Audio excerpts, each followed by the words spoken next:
To go. It's crazy. It's like All 9. right. It's like 9. It's 9:00 and 13 seconds. Yeah, no L host. The words of my man Biggie Smalls.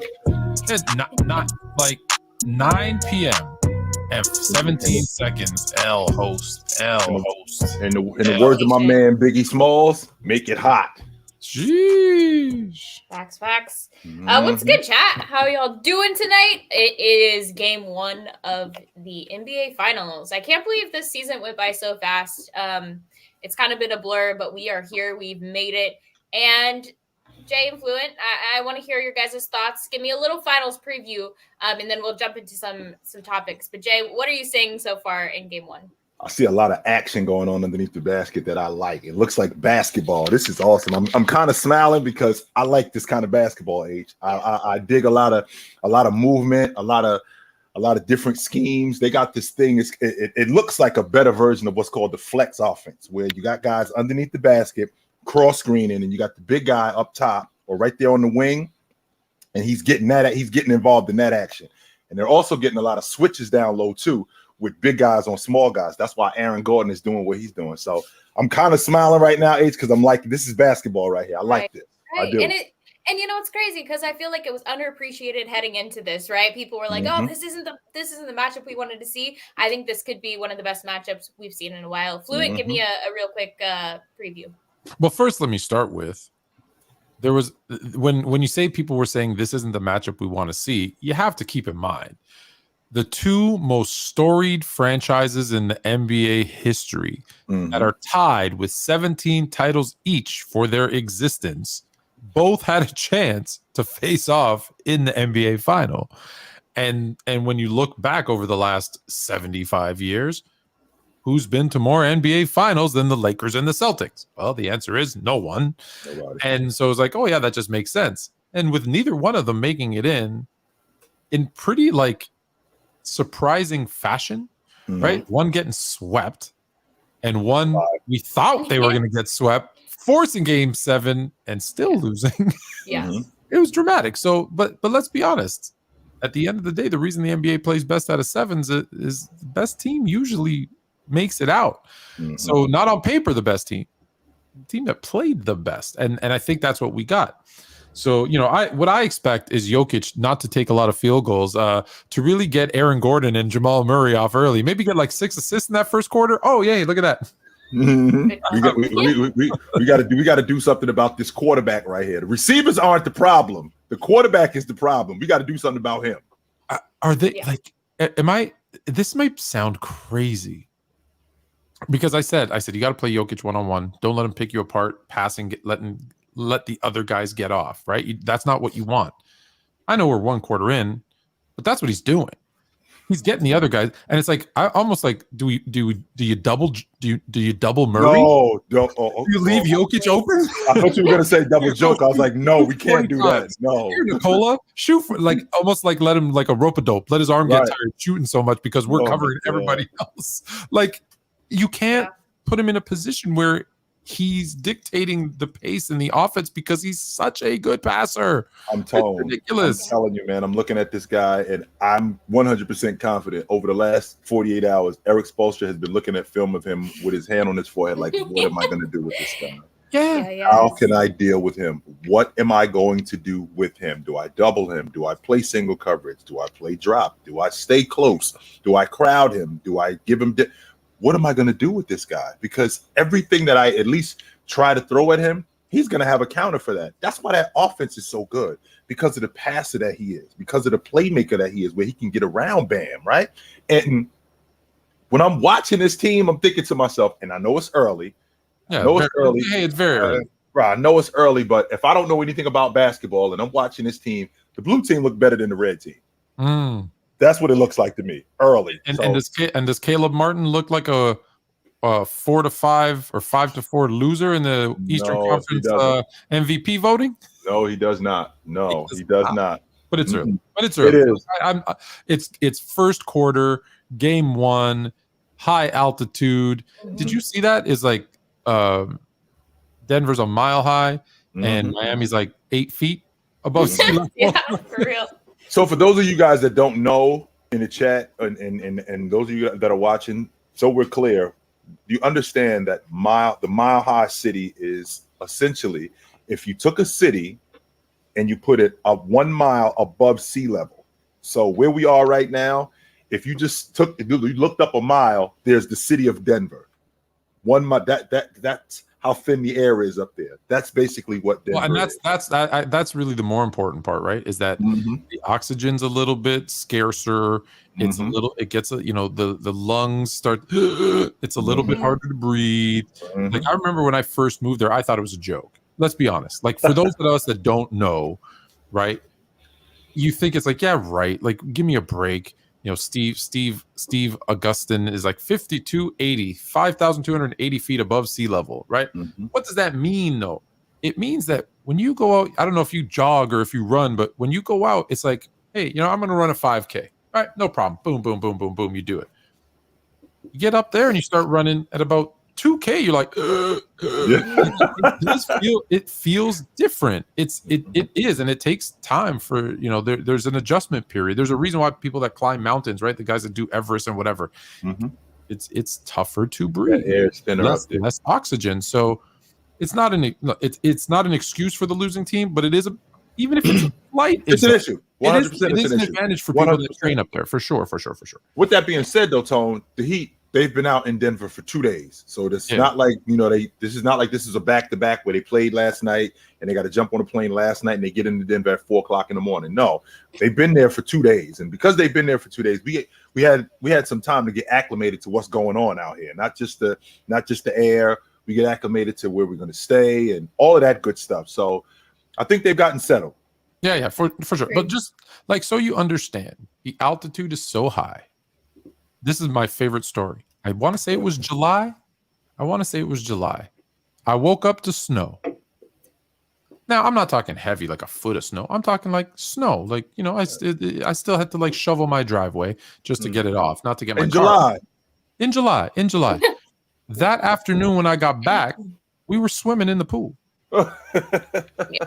It's so weird because of the altitude that if it's even just a little bit cools down, you can get snow and then it heats up to a point where you're swimming in the pool. It's so weird, but beautiful, right? Like Denver, 300 days of sun. I think it's the second most sunny days of any city in the U.S. It's beautiful.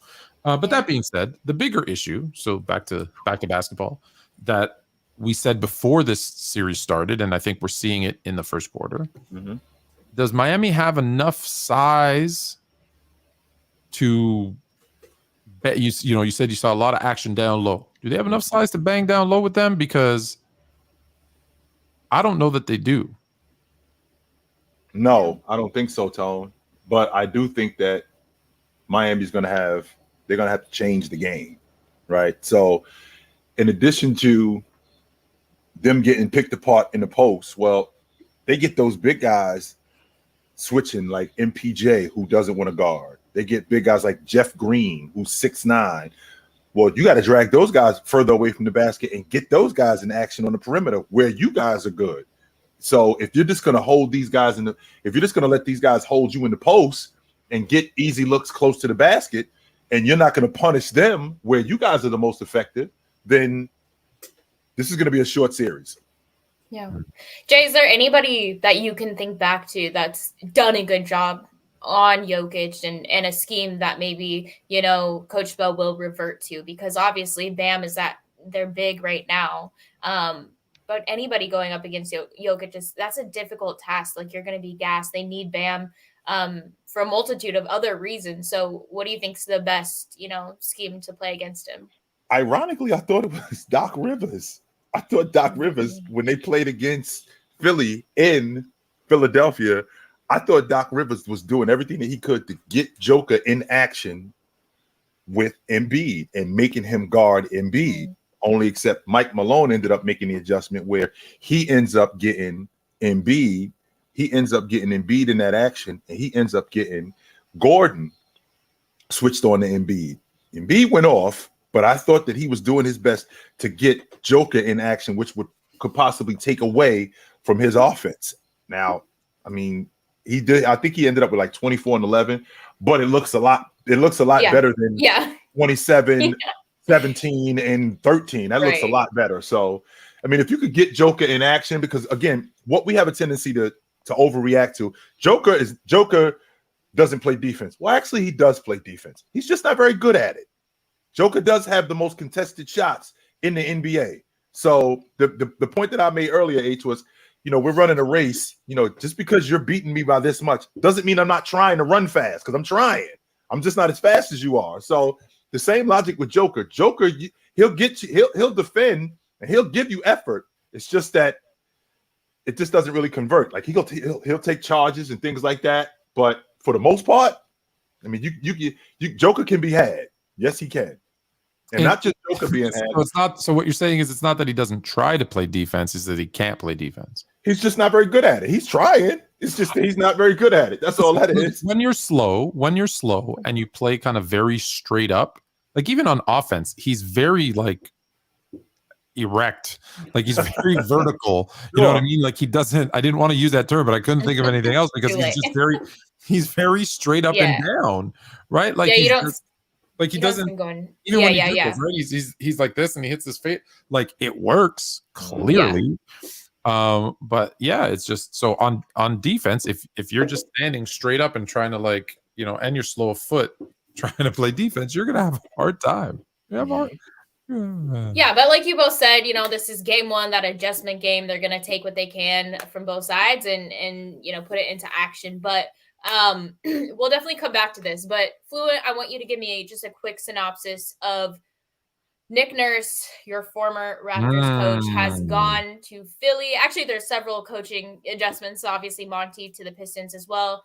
Ime, and I've heard some rumors that maybe he's taking some of the staff from the Celtics over there. So lots going on, but talk to me first about Nick Nurse and what can we expect? Do you like that fit? Nick, no, I don't like the fit at all. Okay. Not with the roster as constructed.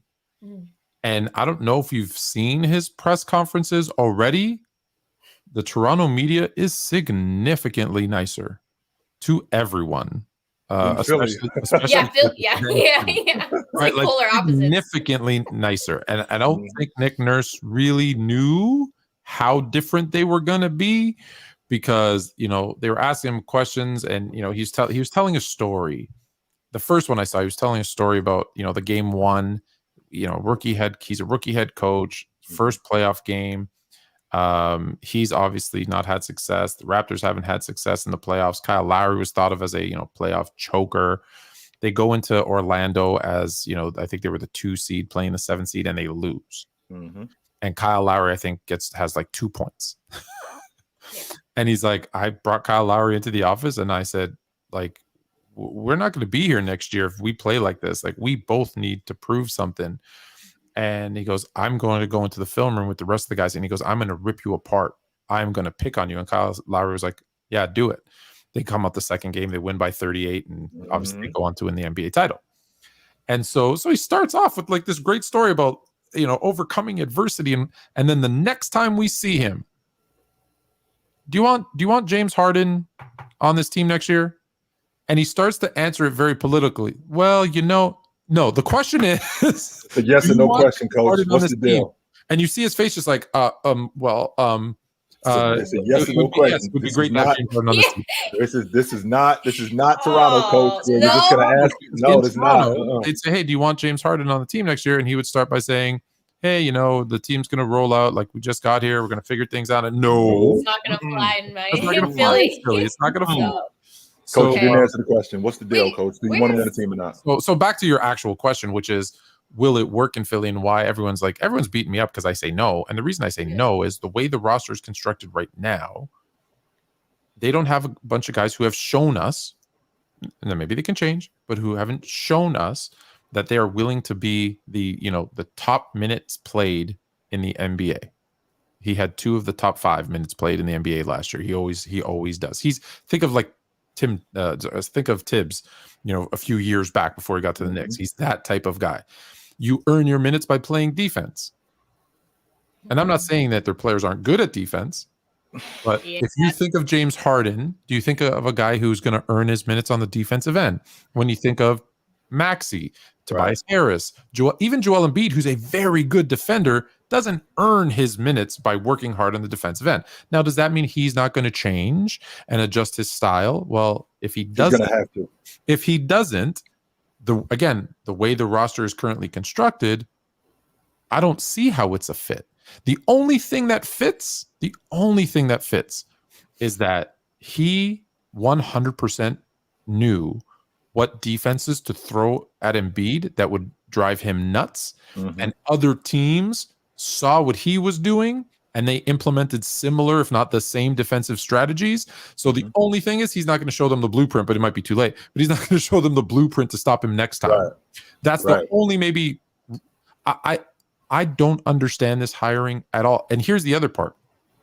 Toronto and Philly, listen, it's not necessarily a rivalry because, both teams have to be really good for extended period of times and not really, but there's a hate. There's a hate. Like when you go to a Toronto game with Philly, like you get a lot of boos, a lot of boos for Joel Embiid for the 76ers. Masai Ujiri has been very vocal about not liking the 76ers. Mm-hmm. Nick Nurse wasn't happy that he got fired. And I think he picked Philadelphia one because he gets a reigning MVP. Like, don't get me wrong, he got a good roster. Yeah. Let's not go. Yeah. But also to kind of stick it to Masai a little bit. I just don't see how it fit. He did turn down the Phoenix job because he was offered the Phoenix job too. Bigger mess. Yeah, he turned down the Phoenix job to take that Philadelphia job. Now, I think one of the main reasons why he did that, I told you this before, Tone. I thought that Boston job was his job. I thought that they were going to lose, and I thought that they were going to let Mazzulla go. Great job for him. That's what I thought that was his job. I thought they were going to lose. They were going to let Mazzulla go. I think they'd win a finals. Honestly, I thought that was his job. I did. I thought that was his job, but I don't think that he wanted to wait. I thought that Philadelphia. I thought that was Monty Williams' job. I thought that was his job because he was the guy in the beginning. Tony, if you remember, Brett Brown was going to lose in round one. He was getting fired. They were going to move Monty up. Only except they ended up winning in the first round. And Phoenix ends up, they couldn't wait a round. So they ended up offering Monty Williams the job. So Monty Williams ends up taking that job.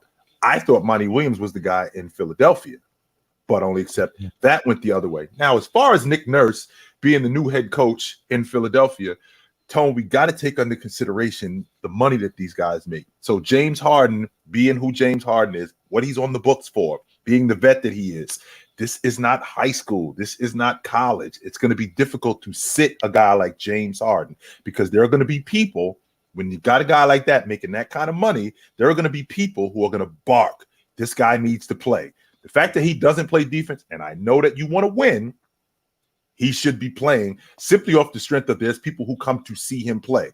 Now, maybe Nick Nurse didn't sign up for that, but that's going to be the logic. Now, as far as Joel, does Philly have? Let me ask you a quick question. Does Philly? Because I don't know, other than kind of the top 7-8 players, do they have a lot of young guys outside of the guys we know? Like aside from the Embiid, Tobias Harris, Max. Right. Like, Max is a young guy. Shake is a relatively young guy. He's not. I think Shake is in like year 5 or something like that. Okay. I think Anthony is a young guy. He hasn't been around that long, but year 5 is okay. It's just because he will not play young players. He will not develop and play young players. So if it's an older roster, then why is that though, Tone? I mean, he comes from the G League, so wouldn't that be the case with a guy like Nick Nurse who's very much into developing? So why doesn't he play young guys? What's the problem there? I don't know the answer, but that was one of the big things between him and Masai that why they were butting heads is that they wanted the young guys to get minutes, to get playing time. Like they wanted to develop their rookie center Koloko. They wanted to get I always forget his name. He's a shooter. I forget his name. Anyways, they wanted to get him some minutes and just he wouldn't do it. So if anyone remembers the name of the shooter, kind of redheaded kind of guy. The thing that I'm not concerned with Nick Nurse in terms of him being a defensive-minded coach is Joel Embiid was an all-league defender. Joel Embiid had a stretch during the season where he's one of the best rim protectors in the game. And with that being said, I don't think he's objective to defense. So because Joel Embiid isn't objective to defense and he's one of the leaders on the crew, I think he's going to fall in line. In fact, I think that there's plenty of those guys, him, PJ Tucker, Nas not Nas Reed. I'm sorry, I was about to say Nas Reed, but the big kid Reed, Maxey, who is an athlete. I think Nick Nurse can get that defensive prowess out of him and demand more from him, and I think he could get that from him. I don't think that there's guys on that crew who aren't going to buy into being a better team defensively. I don't think that there's guys on that crew who won't buy into that. I think the biggest problem that we have in tone with this crew is offensively, the identity, it's Joel Embiid, but when the game slows down and we get into a half-court set, where are the buckets coming from? Not just who are the buckets coming from, where are they coming from? But he's not the offensive guy to do that. Like, that's not his forte. Yes, Malachi Flynn, thank you. Yes, that's who I was thinking of. That's always been his issue, is that he's focused so much on the defensive end that, unless you're knocking down a bunch of threes, your offense is in trouble. Okay. So that's kind of the coaching shift, and we can talk more about that too later. But I will say Boston, just quickly, I think Boston would have been the perfect place for him. I thought that was his job. And Monty to Philly better. Wasn't that a strange?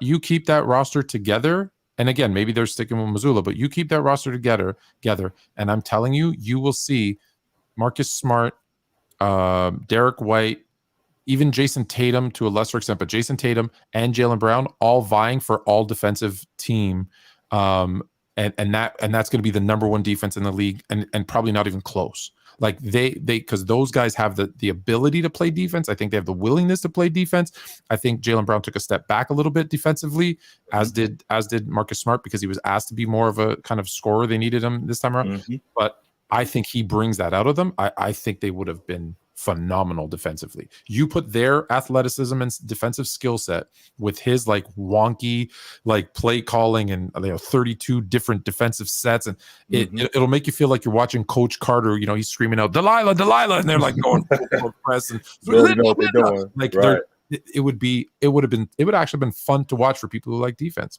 We're not going to get to see it, unfortunately.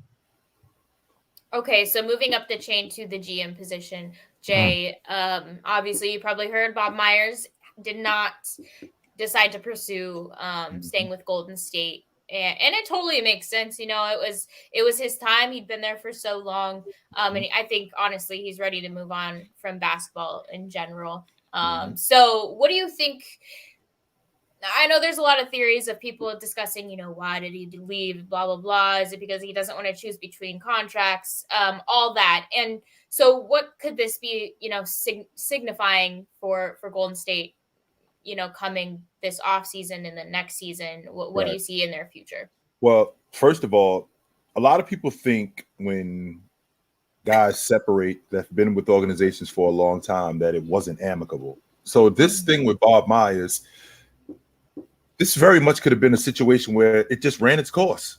All right, we've gone as far as we're going to go. And how much longer can Draymond, Steph, and Clay stay together? Well, as long as Steph can look the way he looks with Draymond, they're going to keep this group together. The difference is now we have money issues. And when we got money issues, now stuff gets trickier. And a guy like Bob Myers, who's been around for as long as he's been around and built that unit, okay, sure, he wasn't around when they got Steph Curry. That was not one of his guys. I do think that one of his guys was Draymond. I think he did draft Draymond, and I think he drafted Clay.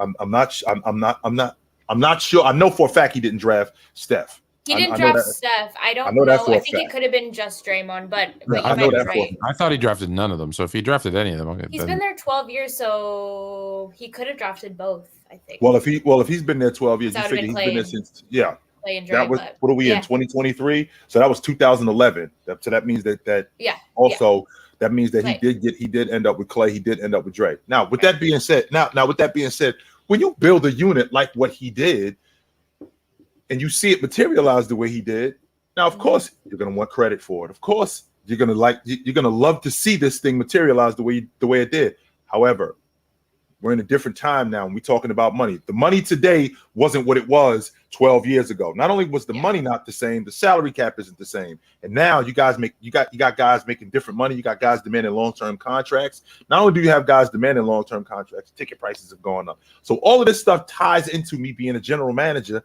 and the kind of players that I can get. So with the players that I can get, Now I have a mid-level exception that if we're over the cap, I can't exercise that anymore. My job has now become significantly harder. And with my job now become significantly harder, that means that I am more apt to possibly be fired. So maybe, just maybe, I can pack my things and get out of here before they run me out. Okay. I think this is 100. No, that's a lie.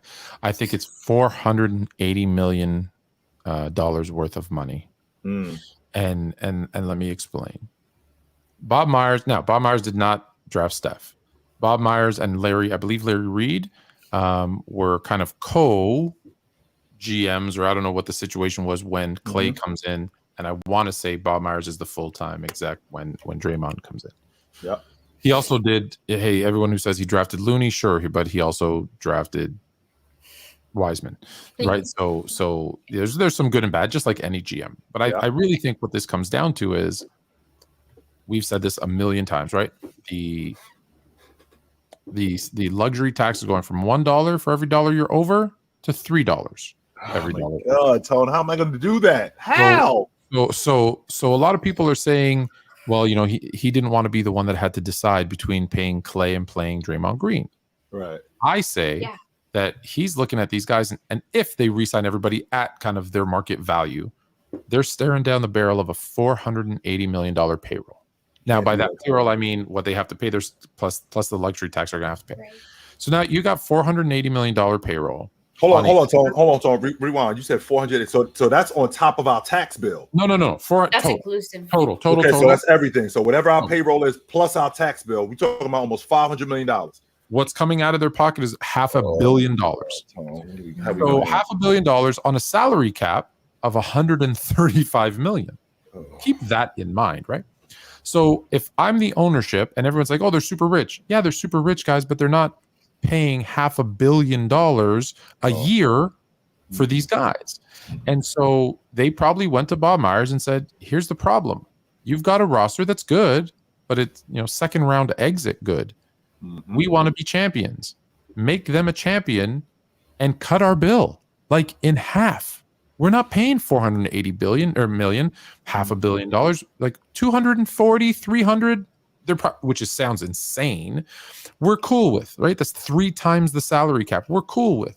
And he went and he looked at that roster and went, there ain't no way I can make this team better for less money. It's not happening. I'm going to go out as hey, I've done a great job. I won, I went to what I go to 6 NBA championships in 9 years, or I won 4 in 9. I'm out. And I don't blame him, because I guarantee you everyone will fight me on this. But listen, I've been in enough business meetings to know every single business person always, every single meeting says, how can we make more money and spend less? Every single time. Tone, is that every time or every other time or every third time? It's twice, if not 3 times per. That's part of the thing. That's part of the thing when we first get started. They should you know what? We don't even need to have a meeting. They might as well just send out an email and maybe paint it on the side of the wall. How can we make more and spend less? Like that's the rule of the day. Yeah. And when, again, $500 million. I don't care how much does Steve Ballmer have? $10 billion? No, way more than that. You have more than that? Damn. Way more than that. Can you look that up? Can you just Googleize Steve Ballmer's net worth? That doesn't mean that's what he has cash on hand. $500 million for a bunch of players? That's not including anything else? I don't know how I feel about that. So 101.6 billion. 101. Well, you know what? Then he shouldn't mind. Damn him. Yeah. But he does, because the richer you are, the more you want. So essentially, Tom, what I'm asking you to do is the meal that you used to make me, the meal that you were making me, that was a gourmet meal, and I was getting the finest eggs and I was getting the finest meat. Well, I want you to make me that same meal, Tone. Now, I want you to make it taste better. Because I don't want to lose in the second round. I want to go to the finals. You do want to go to the finals, right? But I want you to make it at half the cost, right? I want you to so the meat that you were getting, the porterhouse steaks, what we got to do is we got to dumb that down to now we got to dumb that down to no frills now, right? We got to dumb that down to store brand. No, I'm not going to be able to do that. No, that's not going to work. That's not going to work. No. And if I try to do it, and when I give you this meal and it tastes the way it does, well, wait a minute, this doesn't taste the same. Well, I don't have the same quality because I don't have the same money. You told me I got to spend less money. I didn't get the veggies from Whole Foods. I got them from Publix. It's That's our Cougars. It's going to be different. Yes, it's not going to be the same. Right. It's not going to be the same. So I again, Tony, I think that he recognized that it was time to exit stage left. Yeah. That this job was going to be a lot more difficult moving forward. And I was more than likely going to get canned. He wasn't, because let's be clear about one thing. He wasn't fired. His contract ran out. Yeah, his contract ran out and it was he was not fired. He was not fired. His contract ran out. So because his contract ran out. Would you want to do a rebuild in Golden State? Like if you had that job and you knew Steph's not getting any younger, Draymond's not getting any younger, Clay's not getting any healthier. Like this is a rebuild. Would you want to rebuild that roster? Tone, the biggest problem I wouldn't. And the reason why I wouldn't want to do that is because the biggest problem that GMs, coaches have is a lot of them recognize the old guy when they should get rid of him, only accept the people in the front office, the people in the front. So a guy like Steph Curry, as good as Steph Curry is, get him out a year early than a year late. Yeah. I watched my 49ers have a farewell tour for Jerry Rice, who played 4 more years after that. But it was time to go. It was time to move on from him. He had been in the league for 14 years at that point. And it was time to move on with the new guy in Terrell Owens. Well, same idea with Steph Curry. Even though he still is elite, it'd be difficult to move on from him considering he's still awesome. He's golden. He is the Golden State Warriors. I mean, let's call it what it is. Of all the teams in the league who have guys, Steph Curry is the Golden State Warriors. I watched Jimmy Johnson tell management that it was time for Dan Marino to move on. And they weren't ready to move on from Dan Marino, even though he was clearly past the best, even though he was clearly past that. So we got a guy in Steph Curry who I still think Steph Curry is elite. But the question is how much longer is he going to be that? And how much is it going to cost me over the next 4 or 5 years? Am I willing to pay? Because a guy like Damian Lillard, don't forget, Tone, I think in the next 3 years, Damian Lillard is going to be on the books for $60 million. Yeah. What you think Steph Curry's price tag is going to be? Just off thank you money alone. Am I comfortable paying Steph Curry $65 million, $70 million at 37 years old? And here's the thing. If he deserves it because he was such a steal early on, right? Because of all the stuff 100%. That went on, which is why they need a GM, I don't know, like me, who would go in and I have no problem trading everybody and starting over. I have no issues at all. By the way, 59-42 at halftime. This is they handling them dudes. Yeah. This might not be as long of a series as we expected. I'm not jumping the gun. One of the things that I've noticed while I'm talking to you guys and I'm peeking my head in, I think they're doing a great job getting that switch action, exploiting that switch action with Gabe Vincent getting switched on the Aaron Gordon on the box. He is destroying him, killing him down there. So that's not gonna work. We're good. That's one more time. H, can we keep doing that? No, switch that up. And I'm sure they're having that discussion as we speak. No. Okay, get rid of that. Who's covering Aaron Gordon? Gabe Vincent. Stop it. Get some help. No. Yeah. Because you see some Highsmith in there, or maybe we get some Nikola Jokic and we're gonna have to scrap that plan because it sounded like a good idea in theory because we were able to get away with that with the Celtics. We were able to get away with that with the Knicks. No, we're not going to be able to get away with that with this guy. So we got to do something else. That's not going to work. Oh boy, they're in trouble. Yeah. They are in trouble. Okay, and that you mentioned it, Jay. I mean, we have to break down kind of what happened with the Celtics. I mean, man, they were so close to coming back, making history. And obviously they fell short in that game 7, like they have many times. So, like I said, the rumors are that Joe Mazzulla is probably going to stick around in Boston. I mean, who knows how true that is, but what are your thoughts next year with Jalen? What went wrong in that game 7? I guess you kind of said it, Fluent, like you'd like to see that core stay together. And I think most people would agree. You said if they keep Marcus Smart, Grant Williams, Jason Tatum, Jaylen Brown. I'm the one who's digging. Did you not just say that? I said if they hired Nick Nurse, I would have kept that core together. Oh, but because with that defensive presence you were speaking about. Okay. Tone doesn't like this. So you're saying that if they're going to keep Joe, something's got to shift. Well, here, Jay talked about this the other day. How many times has there been a team that has had two players averaging over 25 points a game that consistently went to the NBA final? It's not a lot, right? No, it's not. Yeah. I think you counted off 5 or 6. The Lakers, Kobe and Shaq. Yeah. Kevin Durant and Steph Curry. Let's see, who else am I thinking about? Kevin Durant, LeBron and Dwayne Wade. Did they go that in 2011? They weren't. That was it. That was it. That was the only time. That was the only time Wade, and he didn't average 25 a game. He only averaged 22. He averaged 27 in the finals. Oh, okay. So KD and Steph Curry, Kobe and Shaq. When I think about it, 25 a game with their number 2. So if we have listen, you know me, there are exceptions, but I always say, look, history tells us what works and what doesn't work. Right. And so unless you have a KD and Steph, which you don't, what works is having your lead guy being your top scorer, a second that does the things that are the lead guy's weaknesses, and then role players around those kind of 1 and 2 role players that do the dirty work, that do the rebounding, that do the rim running, the cleaning glasses, Jay would say, like all those dirty work things, 3-and-D guys.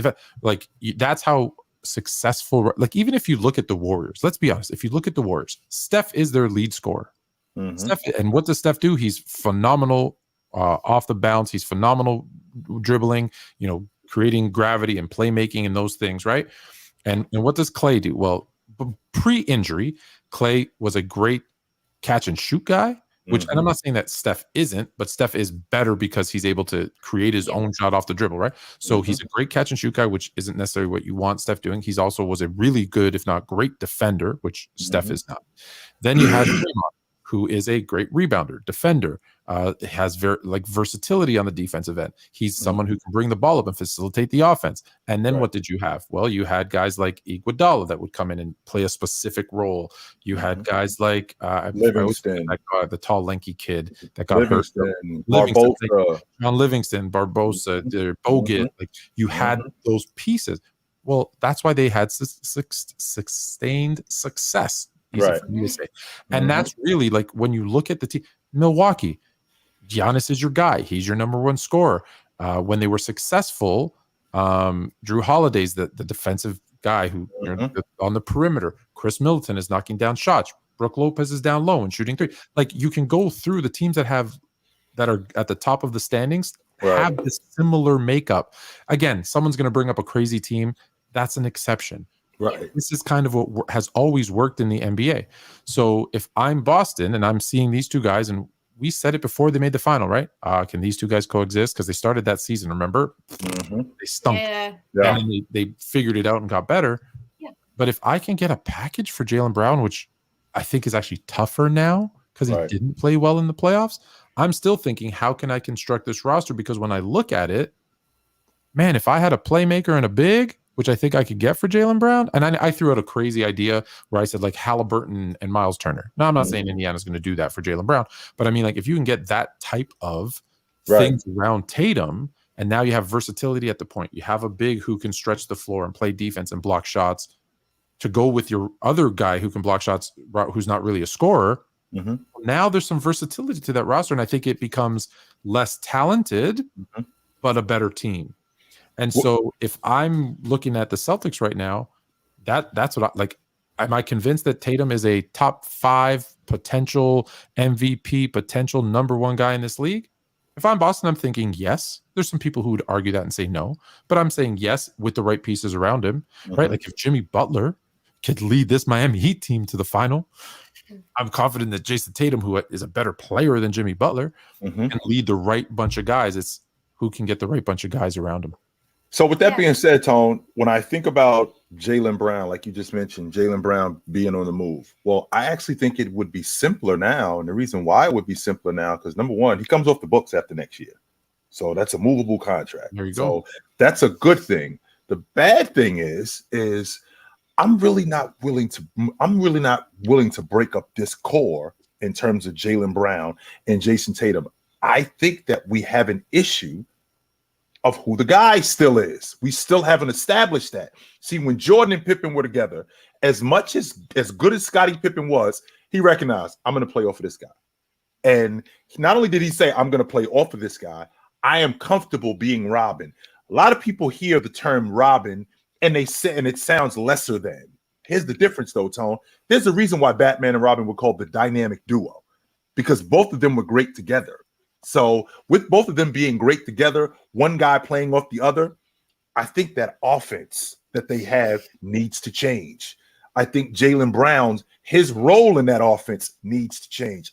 I think that you need to get him better shots without him having to create so much off the dribble. I think that makes him look bad as an offensive player. And as a scorer, I think if you get him in sets where you can get him getting stuff quick, where it's 1-2 dribbles, whether you could get him in transition, Jason Tatum, who's had a career year, has become a better facilitator. He's become a better scorer. He's become a better defensive player. So all of this stuff is happening. I'm not willing to break these two up. Now, the money situation may be the issue. The problem that we also have in Tone is that everybody has seen what the money is. And now, because they've seen what the money is, we can't really go under that. Because if they didn't see what the money is, maybe we could meet somewhere in the middle. Maybe there's a possibility that, okay, this $295 million, maybe we can meet somewhere in the middle. Not only can we meet somewhere in the middle, or maybe we can make this thing work, but the contract is back-loaded instead of it being front-loaded, where we don't have to pay you as much up front as opposed to paying you what we have to pay you later on. Same idea with Jason Tatum, who's up next year. So I think what needs to be upgraded more than anything, I think that lead guard spot needs to be upgraded, because I think we need a better distributor. I think we need a better ball handler and a better playmaker. And I think that the interior post, I think the interior scorer needs to change, because one of the things I watched, Tone, more than anything, when they were in that zone, the zone busters. Tone is just so you know, Tone is a zone buster. That's what we call it, right? Tone is a zone buster, right? But in the process of Tone being a zone buster, Tone need that big man in the middle of the zone to attract the defense so he could get open. So what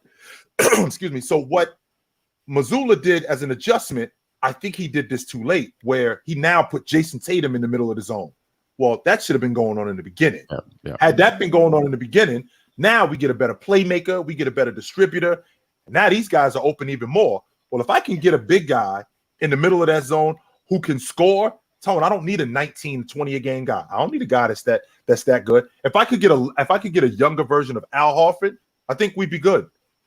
That's a good point. That's a really good point, because Al is kind of in his later years, but I think that's it. I mean, he's still fantastic. He's still you even saw the decline that you saw from last season, where last season he was doing a little bit more, and then coming into this season, you could just tell. So, but my issue is, I think everyone looks at last year and says, hey, this duo worked. They got to the final. Mm-hmm. They can do it again. And maybe I'm a glass half full guy, and that I've been accused of that. I look at it and say, well, no, I think that was the exception, because they've now gone backwards.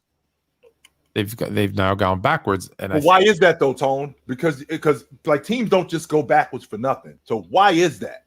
Well, like I said, I think everybody on that team didn't play as well as I honestly think the beginning of last season, where they weren't playing well, helped them, because if you even look at this series, it was like what happened last season, or this series was like a microcosm of what happened last season. They started off playing really poorly, and we're like, oh shoot, we need to play better, and they played better, but it wasn't enough, right? It was too little, too late.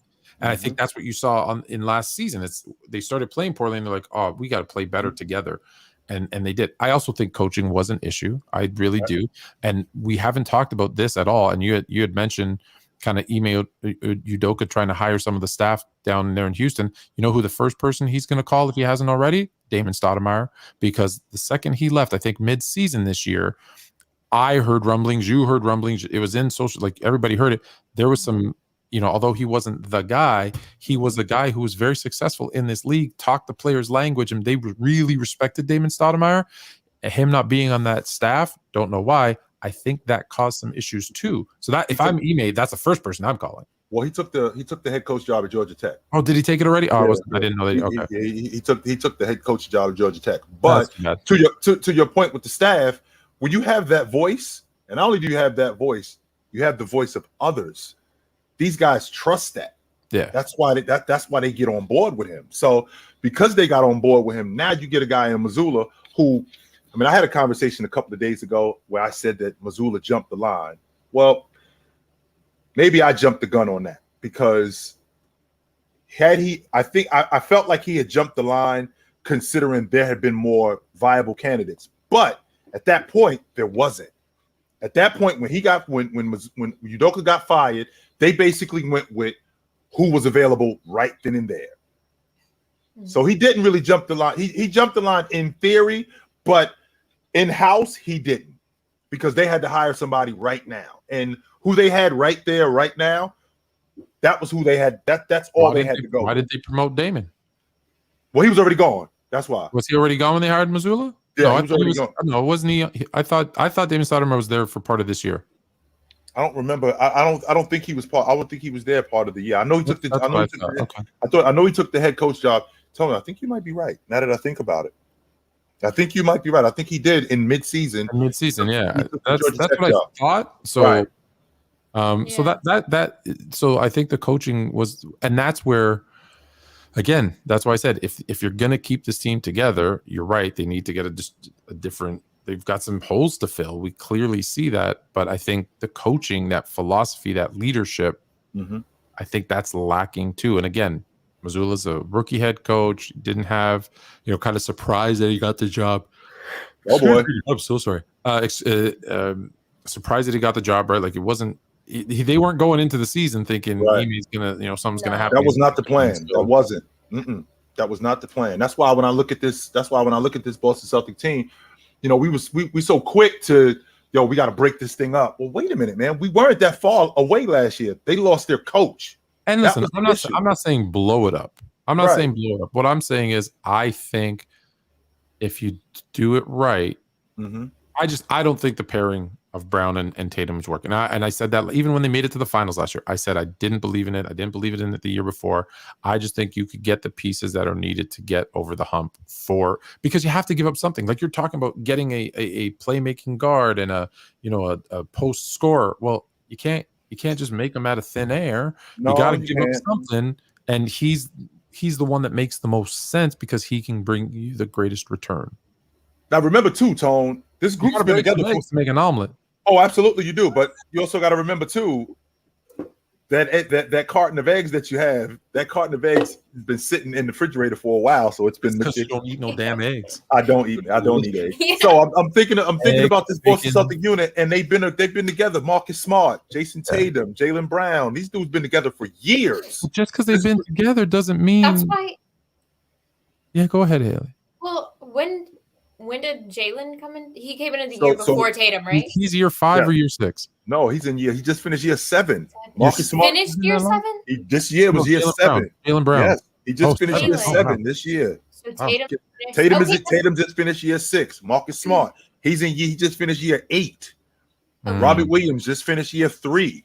So this group right here, they've been together for a long time, and we've seen what happened with the right coach. We saw what happened. And also, Tone, we can't leave out, and I hate to mention this, we can't leave out the fact, okay, we just got on the show. Everybody's excited for us to be on the show. We just got on the show. H's audio goes out. We can't hear H. It's going to suck the life out of the show because we're here and we're ready to go. We're going to pick the slack up. You got a migraine. We pick up the slack. Yeah, but that's what a good team would do, and I think that's exactly. I was just trying to think, compare that to the Warriors who had that young core that grew together, but it was by year 6, right? Well, Steph came in the league at 2009, 10, 11, 12, 13, 14, 15. So, but see, good point, right? You brought up that Warriors, and I'll bring it, and I'll say it again. They all had qualities that played off each other, that were complementary. Versus these two guys are. They're very similar in their skill set. And again, I look at it when I build a business. if I'm bringing in, so I'm a president of the company, and I'm going to bring in a couple of VPs. If I bring in, two VPs that do the exact same thing that I do, the exact same way that I do, sure, it's good for my ego because they're going to say everything that I want to hear. But who's doing all the stuff that we don't want to do? Right. Nobody, because we all just want to do the same thing. So I need to bring in guys that are like, hey, I don't like this part. That's what you're strong at. Great, you're the techie guy. Awesome. Oh, you're the organized kind of minute details person. Perfect, because I'm like a macro thinker. You're looking at the micro. Excellent. If you don't do that, that's how you make a successful team. So again, I'm not knocking Jaylen Brown. I just don't think it's the right fit. I can get with that. I do, but we can respectfully agree to disagree on that. I think both of those opinions are valid because it is special to see guys that do try to stick it out and don't blow it up right away, right? And I think that could lead to something good, but it's a big risk, and most teams aren't patient enough to wait past that 6-7 year mark, especially like I just feel like they got the formula. I do. I feel like they got the formula. I think that they got the ingredients. They just got the wrong chef in the kitchen. I think that's the problem.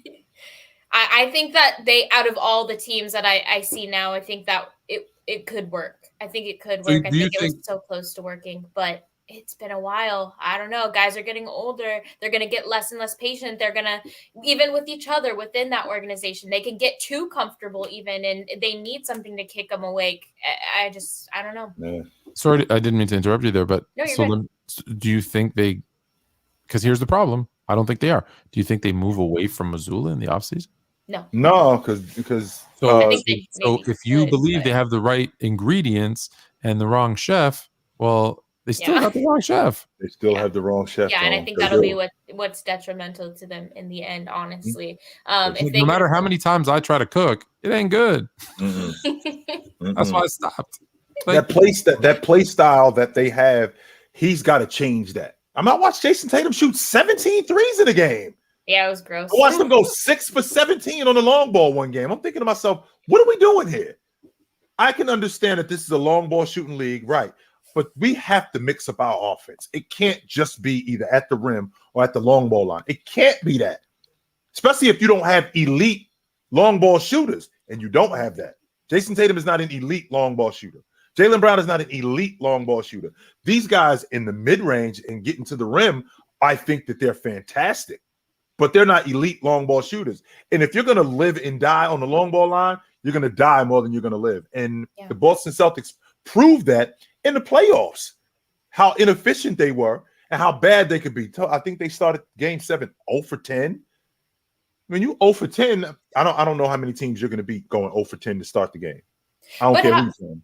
How did that formula? Because last season was it that defense that faltered a lot this season? Because defensively they were still good, but it was they never seemed like that fierce, like scary, terrifying Boston team that we felt last year. Well, I think two things happened. Number one, Robert Williams didn't play nearly as much as he should have. He was he was a guy who bolstered their defense last year. That's number one. Number two, them shooting the long ball, that's a different philosophy than what Ime had for them. Ime didn't have them shooting. Ime had a lot of action off the basketball. Ime had them moving, as opposed to Missoula. You got a lot of standing around and you got a lot of guys watching. That's a different offense, and you're going to get a different result, which is what happened with the Boston Celtics. So I think that offense needs to change. We need to get some more action off the basketball. I don't think that we need to tweak a lot of things. I think that, again, Tone, if we could get a post player, somebody in the middle of the post where we can go to for buckets, like a younger version of Al Horford. And who is that? Give me some names. Who are some young versions of Al Horford? Well, the guys that I'm thinking about, I don't think that they're available. Like Indiana's not going to give me it. I love Ayton, and to be honest with you, I love Ayton in the middle of that zone. Are they giving up Ayton? I think he could be that ideal Brown guy. in return.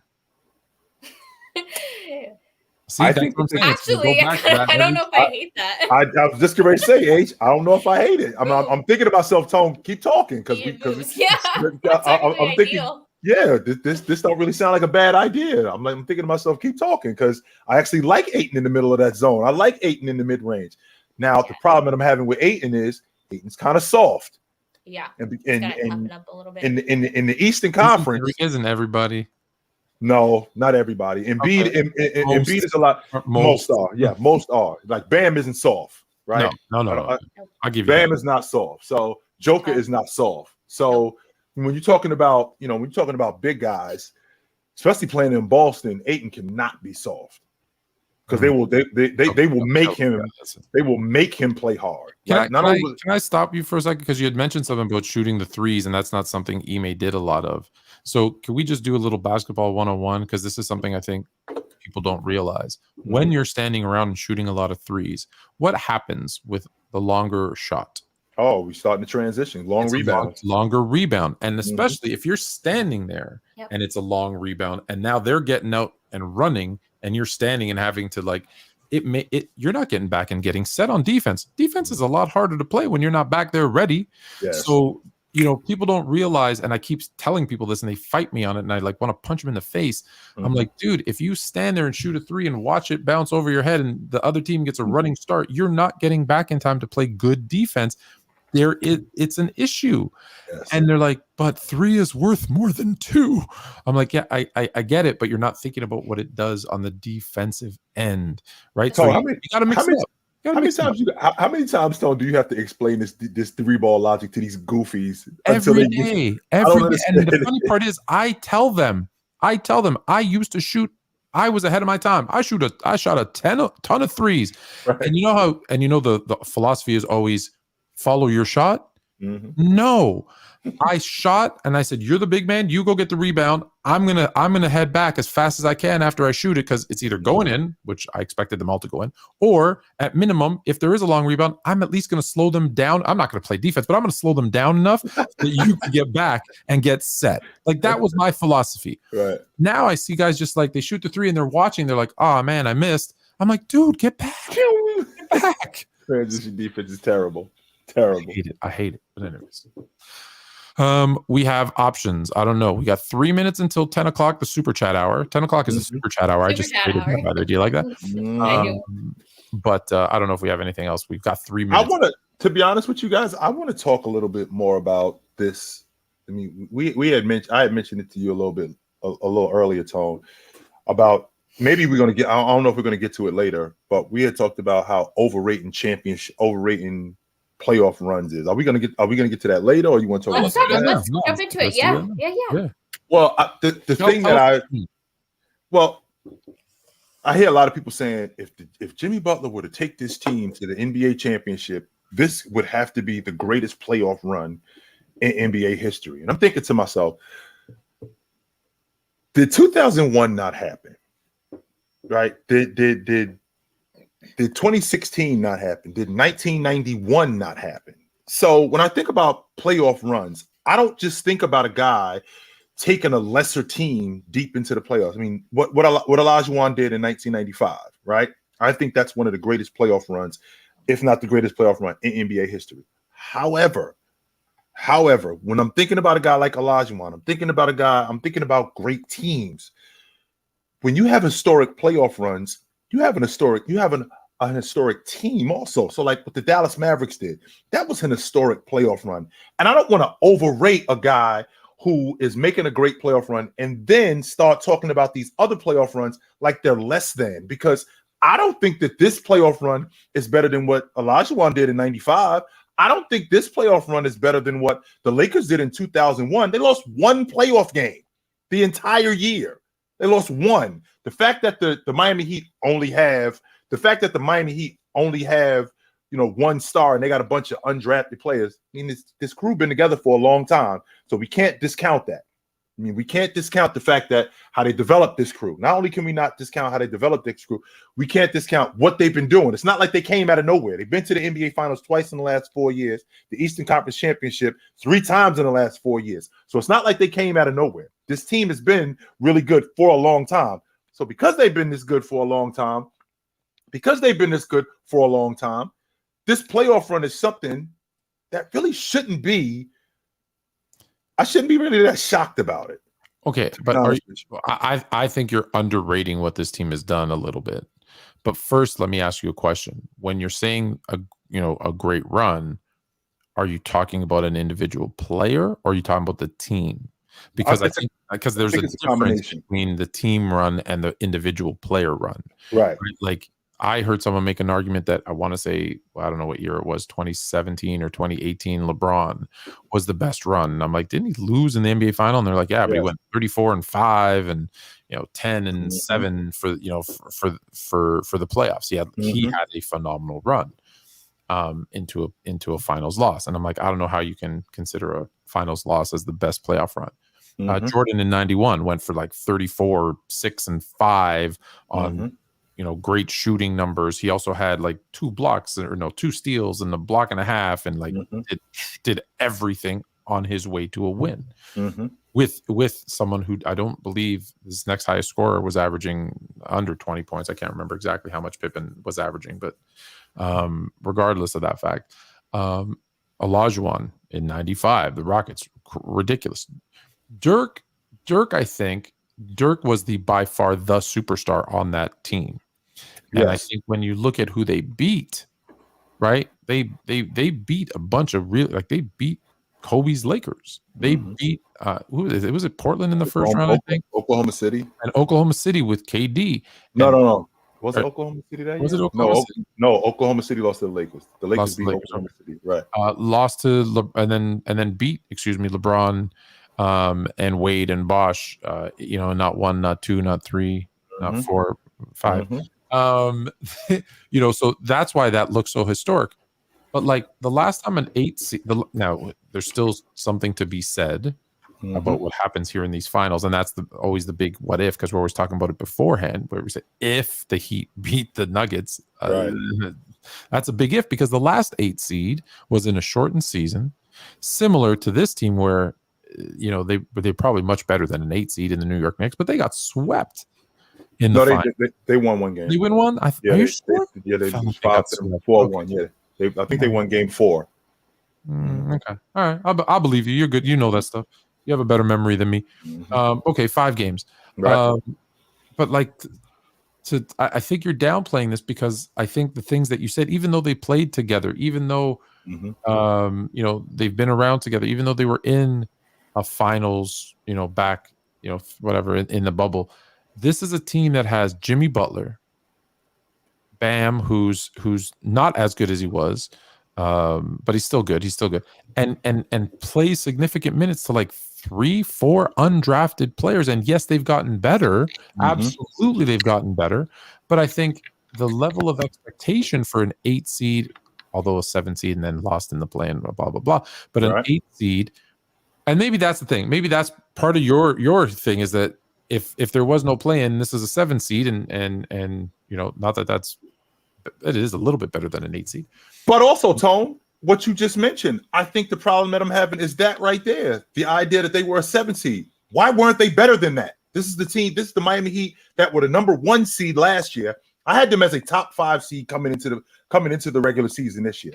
I thought that they were going to be a lot better. The fact that they underachieved in the regular season, the idea, well, Jimmy Butler was injured and this guy was hurt. Let's dead the logic about Jimmy Butler. Just so you guys know, Jimmy Butler in the last 10 years, on average, he's averaging 63 games a season.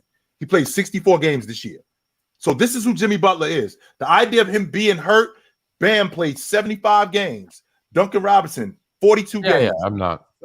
These guys are playing games. The fact that they underachieved in the regular season says to me that, number one, this team should have been better than what they were in the regular season. So the 8 seed thing is what's bothering me, because this is the same crew that last year was the number 1 seed in the Eastern Conference. So we also have to talk about the fact that if they were the 4 seed, sorry, go ahead, Hailey. No, go ahead. I'm listening to you, H. What you got? Yeah, go ahead, H. Go ahead. What you got, H? Well, I was just gonna say, I feel like the fact that obviously Tyler Hero, who was there in the regular season, but also Oladipo, who was gone all throughout the season, he's like their 3rd option. So I think that added to it. But yeah, go ahead, Flint. So a lot of I was gonna bring part of that up too. So if let's say they're the 4 seed, right, and they beat the Knicks, who are the 5 seed. They then beat the number 1 seed Bucks.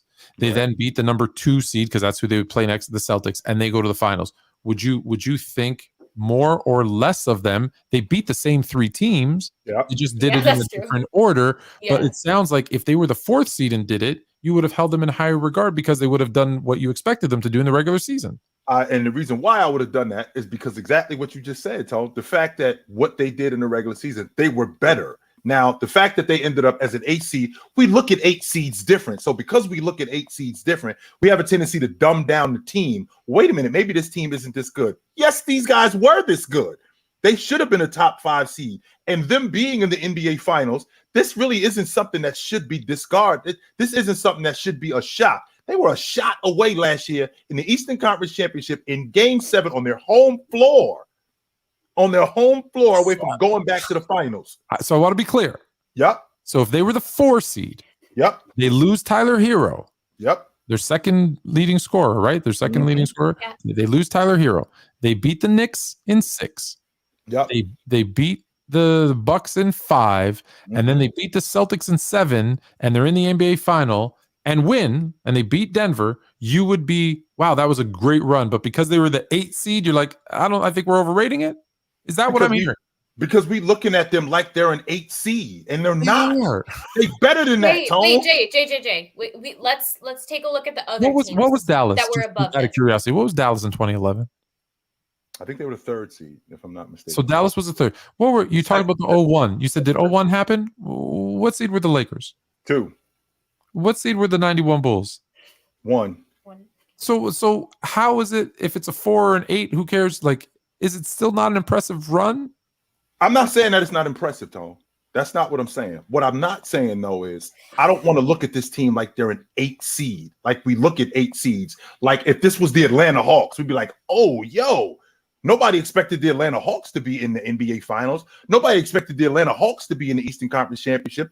I thought that the Miami Heat was a top 5 seed that this season coming in. So I expected them to make a deep run into the playoffs. I think when the tag of 8 seed comes along, you look at a team like an 8 seed, like the Minnesota Timberwolves, like the Atlanta Hawks. That's how an 8 seed is looked upon. This team right here, again, this is their 3rd trip in 4 years to the Eastern Conference Championship. This isn't a team that came out of nowhere with relatively the same group. So because it's the same group, if they're a top 5 seed, which I thought that they were going to be, it's not that it doesn't look. It's not that it's not impressive. I just don't look at them as an 8 seed, and I don't want to overrate them because I'm looking at this group thinking this is where y'all should have been anyway. I definitely see where you're coming from. And I think when we think of previous 8 seeds, they definitely don't feel like that. But at the same time, it's like take any successful team and take away their 2 best players or their 2nd and 3rd option. That doesn't change the fact that they were the 8th seed in this year's season's league compared to all the other teams. But I get you, in our minds, because they've proven themselves, it definitely feels like they're maybe that like 5th or 6th seed. I just don't think that we should take away from what they've done, from going from the play into the NBA Finals, knocking out the Bucks, the Knicks, the Celtics. Like, that's an insane feat. But I do feel you, Jay. I think you're right. Like, they definitely aren't an 8 seed, but they just happen to be this season because of injuries. I think injuries are why they are where they are. But they're not, though, H. And like I said, Jimmy Butler played 64 games. Max Strus, he played 80 games. Bam Adebayo, he played 71 games. Max, not Strus. Okay, but let me. Okay, last question. If they win an NBA title, which clearly not the way they played tonight, if they win an NBA title, will it not go down in the record books as the first seed to win an NBA championship? Yes, it will. Yeah. Yes, it will. Yeah. Yes, it will. Mm-hmm. Now, I agree with you because the play-in makes it wonky. Makes it wonky. I don't like it, but that's a story. That's a story for the offseason. Oh, wait. I wanted to ask you guys. I was randomly thinking today, and I thought of this question. Maybe it's easy, but okay. I'm going to give you 2 options. One, would you rather see the NFL championship game? Would you rather see them have to play 4 games play for 4? So out of 7 games, the first to 4, or would you rather see the NBA Finals be 1 singular game, like the NCAA? What would you rather see? Well, I think that the NBA, NHL, and Major League Baseball are the only sports that have undisputed heavyweight champions. And the reason why I say that is because, anybody could beat anybody one time. You beat me 4 times. I beat you 4 times. I'm better than you. Yeah. Same thing with tennis. You know, Yeah. if you could beat somebody 4 times, I'm better than you. To beat somebody 1 time, and there are a bunch of different circumstances that can go along with that. I mean, you could beat somebody 1 time, and you know the ground isn't. When you talk about tennis, the ground might be a little slick that day. The ball might not be working that day. So, but if I'm just saying, if we swapped it, what would you rather see? I'd much rather see. I wouldn't rather see football go in 4 games. Like if the Buffalo Bills had to play Kansas City in not the AFC Championship, but if Buffalo had to play, I don't know, Philly in the Super Bowl, I don't want to see Buffalo play them 4 times in order to win. No. But think about it. Think about the close ones where it's like Kansas City and the Niners or something, and they win by like that. You know, they win by they go to OT and they win by, I guess it's not field goal anymore, but first possession or whatever. So you wouldn't want to see that go multiple times if it's like a good matchup. But if you have to pick one, you have to pick one. You have to pick one. Do you want to see the NFL have a series or the NBA play 1 game? You have to answer. I know it's all fine. The NBA play 1 game because I'm a basketball guy. Wow. Okay. The NBA play 1 game. Yeah, I'm gonna give you a wonky answer too. I'd rather watch the NFL play 2 out of 3. Because 7's too much. Yeah. But that's what I mean. Like switch it up. You know, like a series. 7's too much. All right. Yeah. But I get it with football why it is the way it is the way it is. But okay, it does put into question sometimes, like whether you got lucky, someone had a bad game, like exactly. Well, hey, that's what makes the NCAA tournament so exciting is you get these Cinderella stories, right? Yeah, and I feel like NFL, like you said, Jay, sometimes there's those matchups where you're like, let's get this thing over with, but at the same time, there's some where it's like when the Bills lost, it was like we're just left hanging. Like this doesn't even feel right. We need more. You know. How many times did the Patriots play the Giants would they beat them? They played them 10 times. How about that Super Bowl? What was that Super Bowl? Like 56-10 or some nonsense? Like my Bears beat the Patriots 46-10 in the Super Bowl. You did not want to see that game again. Nope.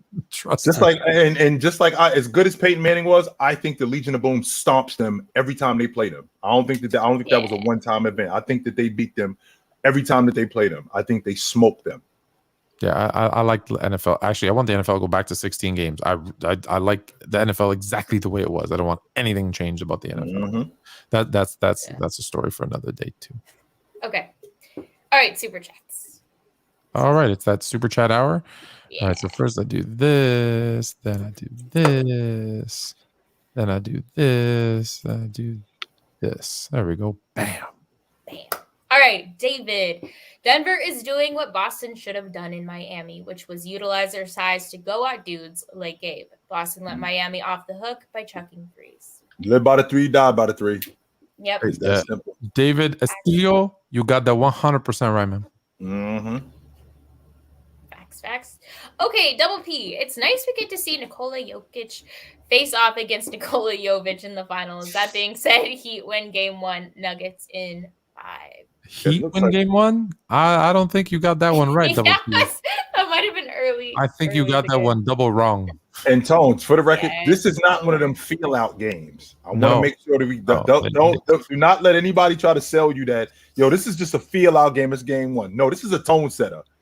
You know what this is reminding me of is a little bit Dubs versus Lakers. Like this, they just don't have the size to match up with these dudes. And I mean, they have to be so exhausted at this point, right? They have been going. I just hold on. It might be. I'm skipping this one. I got to go to this.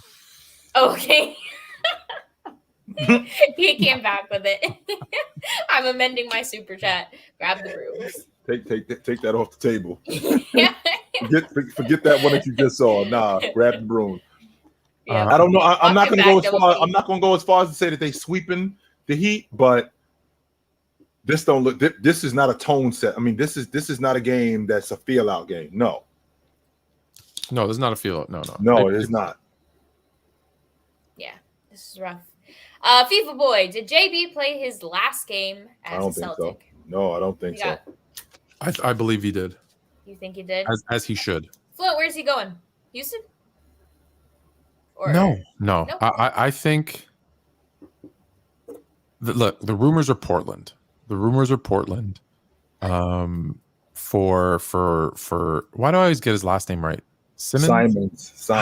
See, Simons. I always want to say Simmons. Simons. That's because that's the way it's spelled. Well, Yeah, there yeah, you yeah. go.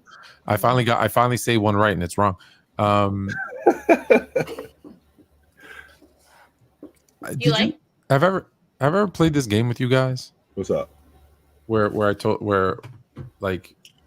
down the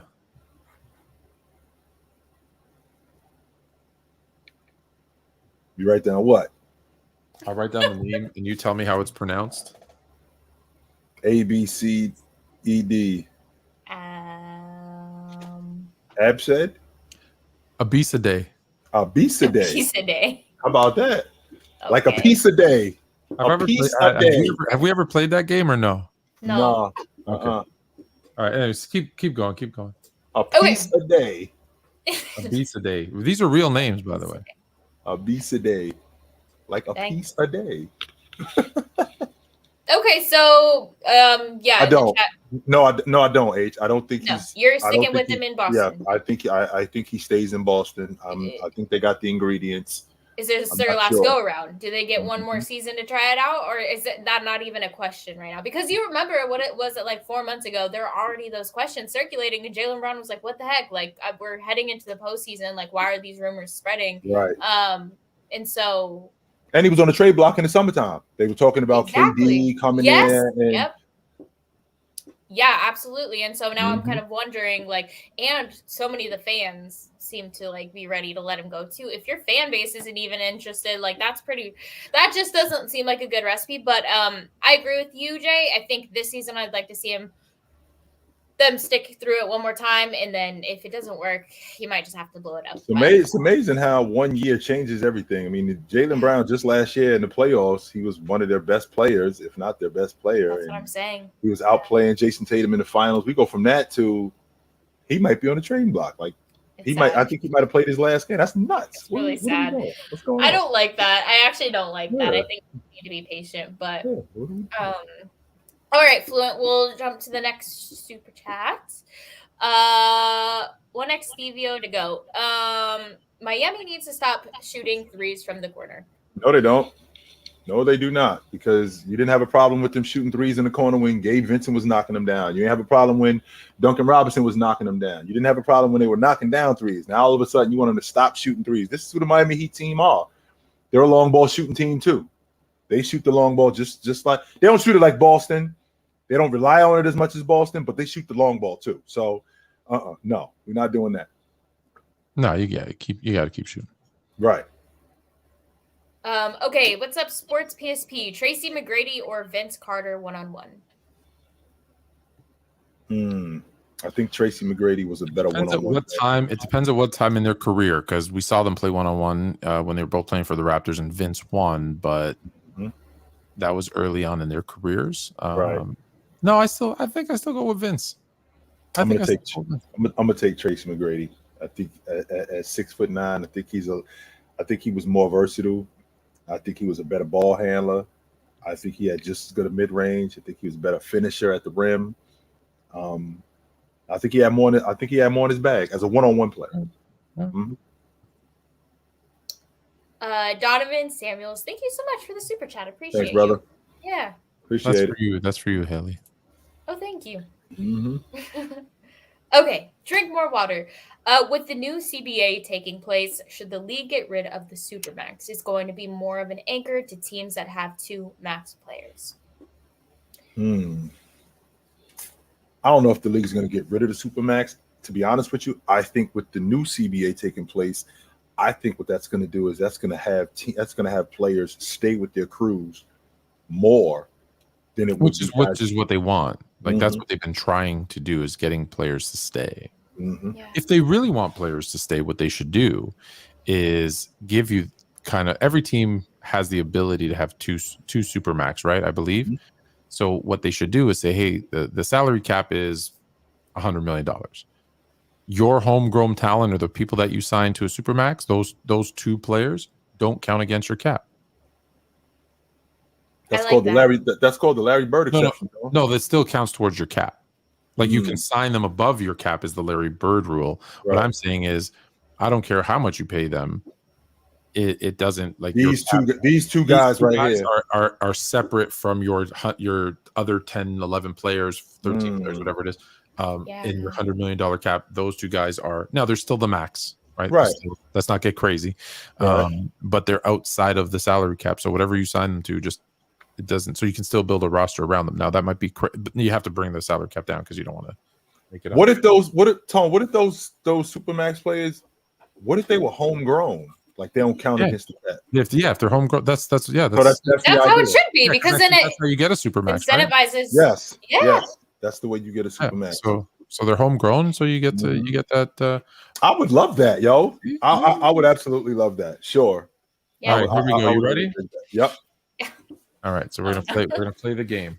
I'll say you already did number one. Okay, so you're gonna start with number two. Just look at number two. Number two. So JKMN. JK. Wait, so we're just saying what it sounds like? JK. No, that's the actual spelling of someone's name.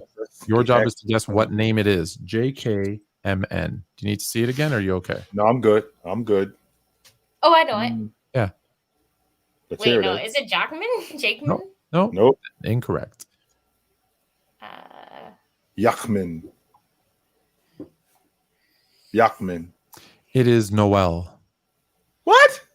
Noel. JKMN. What? Like Noel. JKLMN. Yeah. Noel is the name that actually on someone's birth certificate. JKMN, and it's pronounced Noel. All right, here we go. Next one. But how are we supposed to know that? Right, exactly. That's not the way to spell. That's why this were their parents okay? Okay, here you go. Number 3. SSSST. SSSST.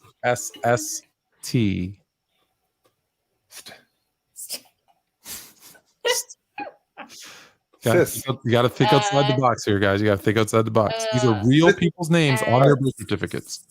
Sisti. Esther? Esty. Forest. What?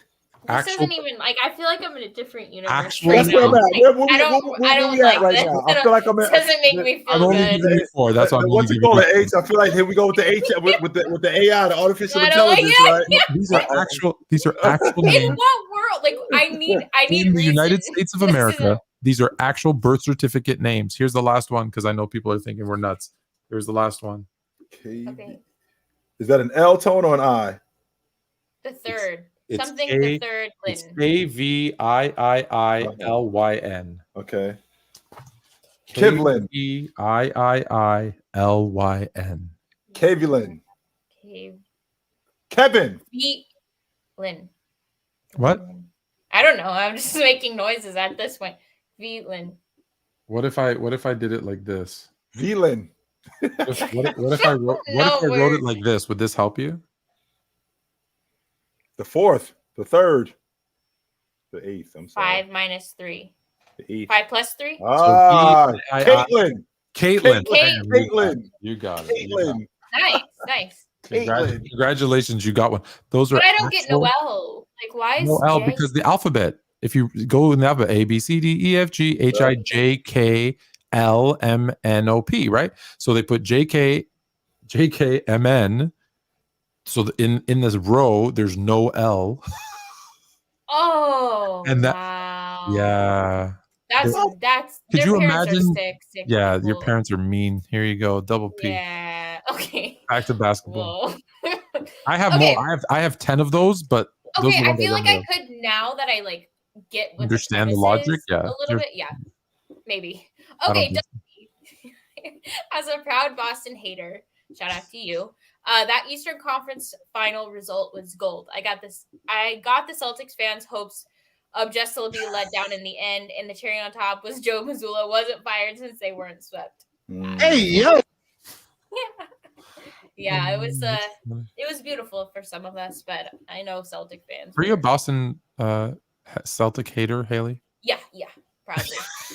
Yeah. Why is that, H? What's the issue with the Celtics? As she wears her green shirt. Yeah. Right. Well, I personally it's not even, I don't like Tatum in general. And just kind of like their culture. Train too, H. You I getting am, on that train. and honestly, like I'm telling you right now, H. She getting it. I'm getting H on that train. I'm at not some there, point. but I have less like. He's dope. But it's just not my favorite. But that's okay. But more so, their fans. Like you've won 17 championships. Maybe not all in your lifetime, but like you have that. And I just think that, like, just like I say, like Warrior fans are extremely spoiled, and we didn't win. That's all good. I just don't necessarily like their fans. You mean H like a spoiled rotten Laker fan that I got over here? That's what I'm saying. To the Laker left of me? fans, I can't one like that. But that I got to deal with on the regular, and they're mean. Rotten. They dox Looney's family. I will never forgive the Laker fans. He's got 5 Rolls Royces. Hold on. Yeah. What did we do to Looney's family? Doxed his mom and dad. That's okay. Wait, those aren't Laker fans. I promise you. No. Those listen. Those are bad people who try to use their fandom as an excuse to do bad things. That's not no. A Laker fan is happy. We've had much success. We're very happy, easygoing people. Yeah. I mean, you can't put that on everybody, but that's right. I just don't have a good taste in my mouth for them. Okay. Anyways, Miracle Airho. Okay. What about a potential package that takes JB and probably an additional rotation player and a pick to Portland for Dame? I actually like, to be honest with you, Tone, I actually like JB and Dame. I do. I like those two together. For Dame. Oh, for Dame. So Dame would come with Dame does not make the Boston Celtics better. No, he doesn't. I really don't think Portland is moving off of Dame. They're not, Tone. They're not. I don't think they are neither. Let me ask Miracle. Let me respond to Miracle's question, which is, what about that? I don't like that package because if you're giving up JB and an additional rotation player, so I don't know who that is, like Al Horford or something, I don't know, for Dame, now you're putting Boston, I think, in a worse situation because now you're going to have Dame? Who are you starting at the 2? Marcus Smart, Eric White, like. I think your team just became worse. And this is the other thing that I'm talking about, Tone, which makes me nuts with these people. You dudes be putting together stuff like it's 2K. Did you forget that Damian Lillard, the last 2 years of his contract, 58 and 60 million? Yeah. That's what we doing here. All you just throwing crews together like this is 2K. I don't even play video games. How old is That's Dame? what it sound like. So he'll be 33 next month. How old is JB? 26. Yeah, no, I'm not doing that. These dudes be just putting teams together like it's, and I don't even play video games, but just throwing crews together. Unbelievable, man. I might have to refrain from answering this one, but go ahead. Okay, Spoo. When Carmelo was playing, who did he remind you of? Nobody. I think you have a black hole. Just so you know. A black hole. He was buckets, Tone. That's what he was. That's all he was. He was buckets. A black hole. There's plenty of dudes who was buckets. I mean, Carmelo could pass. He wasn't an elite passer. He wasn't a guy that's going to give you 6-7 assists a game. No, he wasn't doing that, but he could pass. But Carmelo's game, he was buckets. That's who he was. He didn't remind me of anybody when I think about his game. And I think about a lot of guys that remind me of specific guys. Carmelo Anthony didn't remind me of anybody. He was very unique. Nobody? Like, no. He didn't remind you of anyone that like a great scorer, just maybe he did it in a different way. Like he didn't remind you like Gervin or Wilkins or like Bernard King, none of them dudes. In fact, I look at his game and I think about like when he was in Denver, I think about his game and I think to myself, he would have bust Bernard King ass. Offensively. He would have bust Bernard King's ass. So like I said, a black hole, Hailey. Yes, he was bucket. Okay, people boy. OG Hailey is on the Luka train, and we aren't going to Tatum train ever. Yes, yes, I am. I'm gonna get over. It's I just got to do a little bit more. I got to do a little bit more coaxing. I got to do a little bit more pushing. I'm gonna get on that Tatum train, though. I'm gonna get on there. I'll tell you what I liked a lot. I saw that video in the locker room where he was like kind of like Jaylen Brown went over to him and he was like kind of comforting him, hugging him, telling him, "I'm proud of you." That was following Game 6. That's what I want to see from Tatum. I want to see that leadership that we don't get to see. I know it happens. It's in the locker room, I'm sure.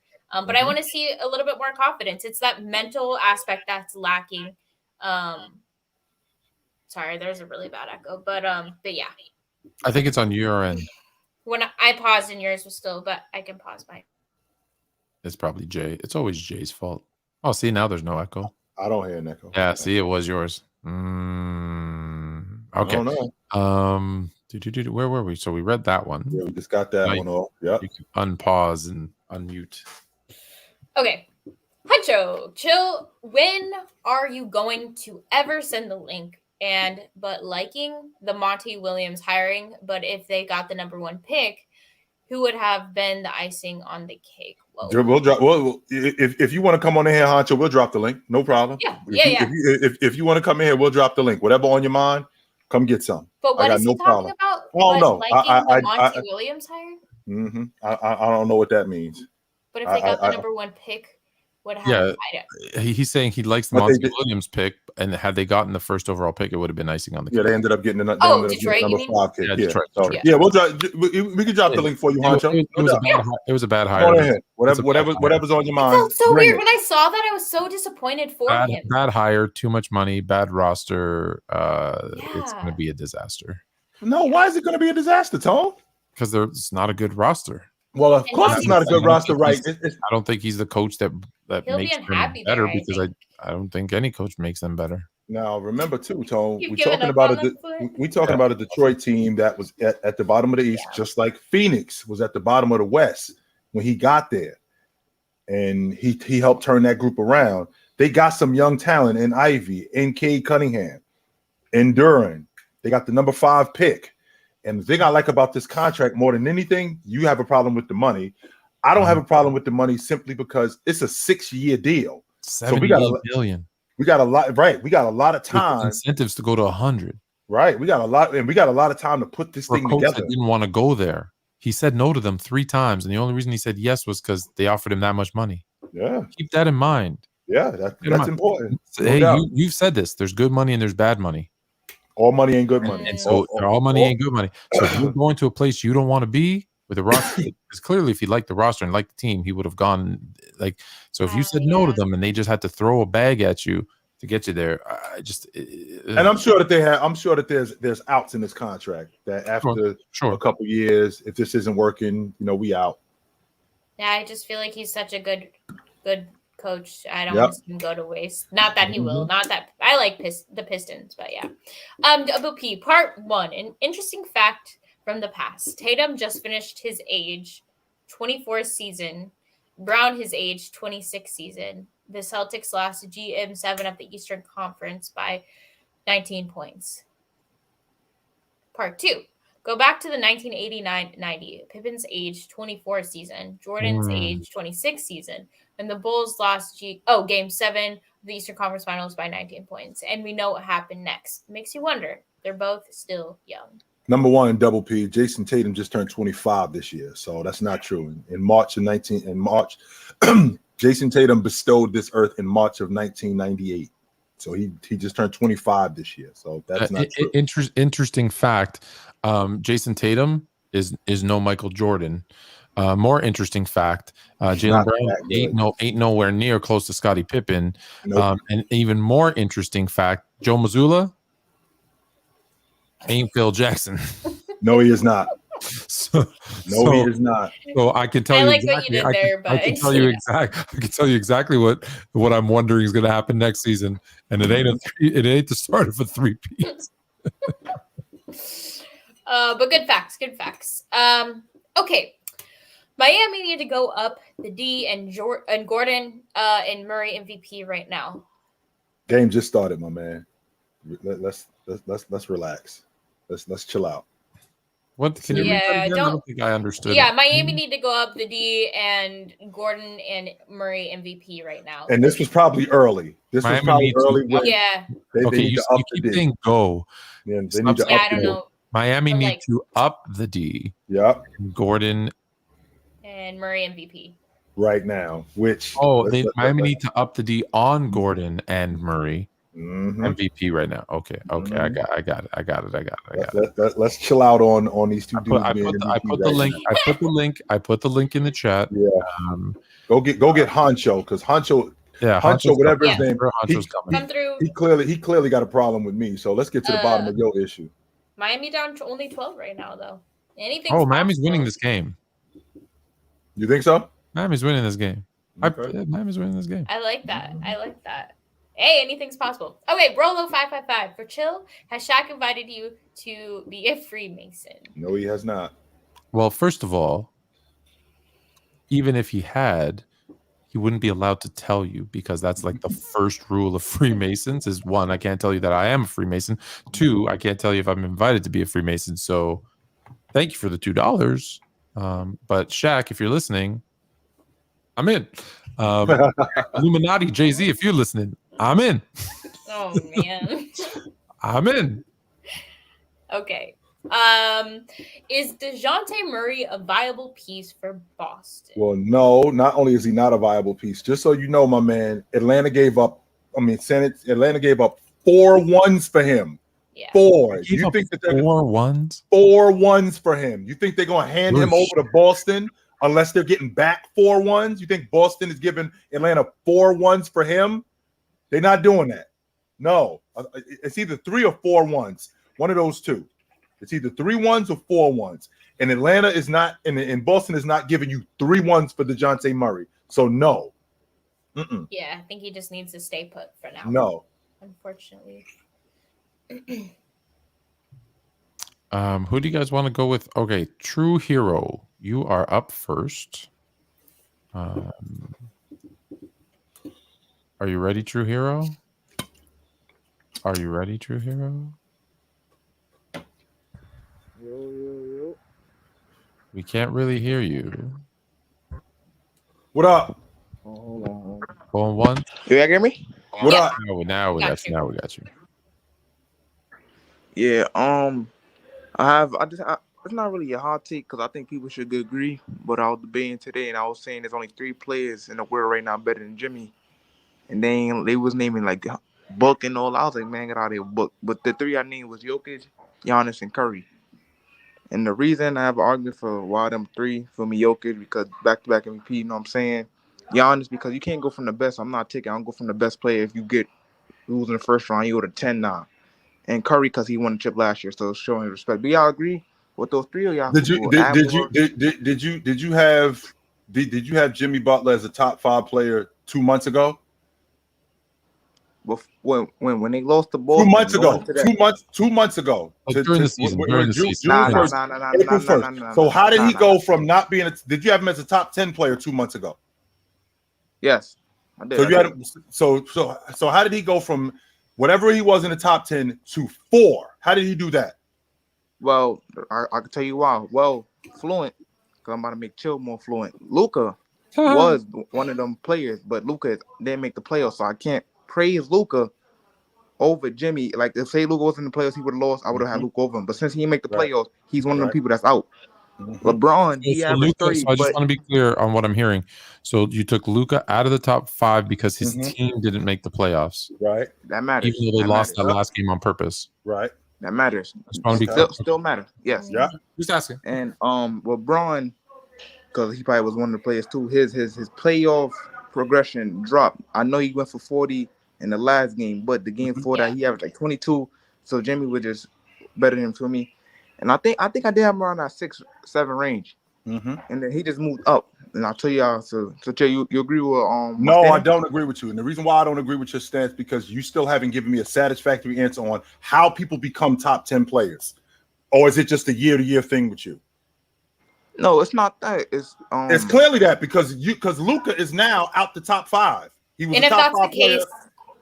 if that's the case, then if Luka's gone, then why is Giannis still in? At the fact that they had that they crumbled as well. No, like I said, if Luka was to make the playoffs and lose, he would have been over Jimmy. But he didn't know. Yeah, that's why he's not over Jimmy. So, but he made the playoffs last year. So, which means that this is a year-to-year thing. You just told me it wasn't. Oh, which one is yeah, it is. Okay, I think it should always be a year-to-year thing, though. No, that's not the way that works. That's not the way that works. No, that's not the way that works. No.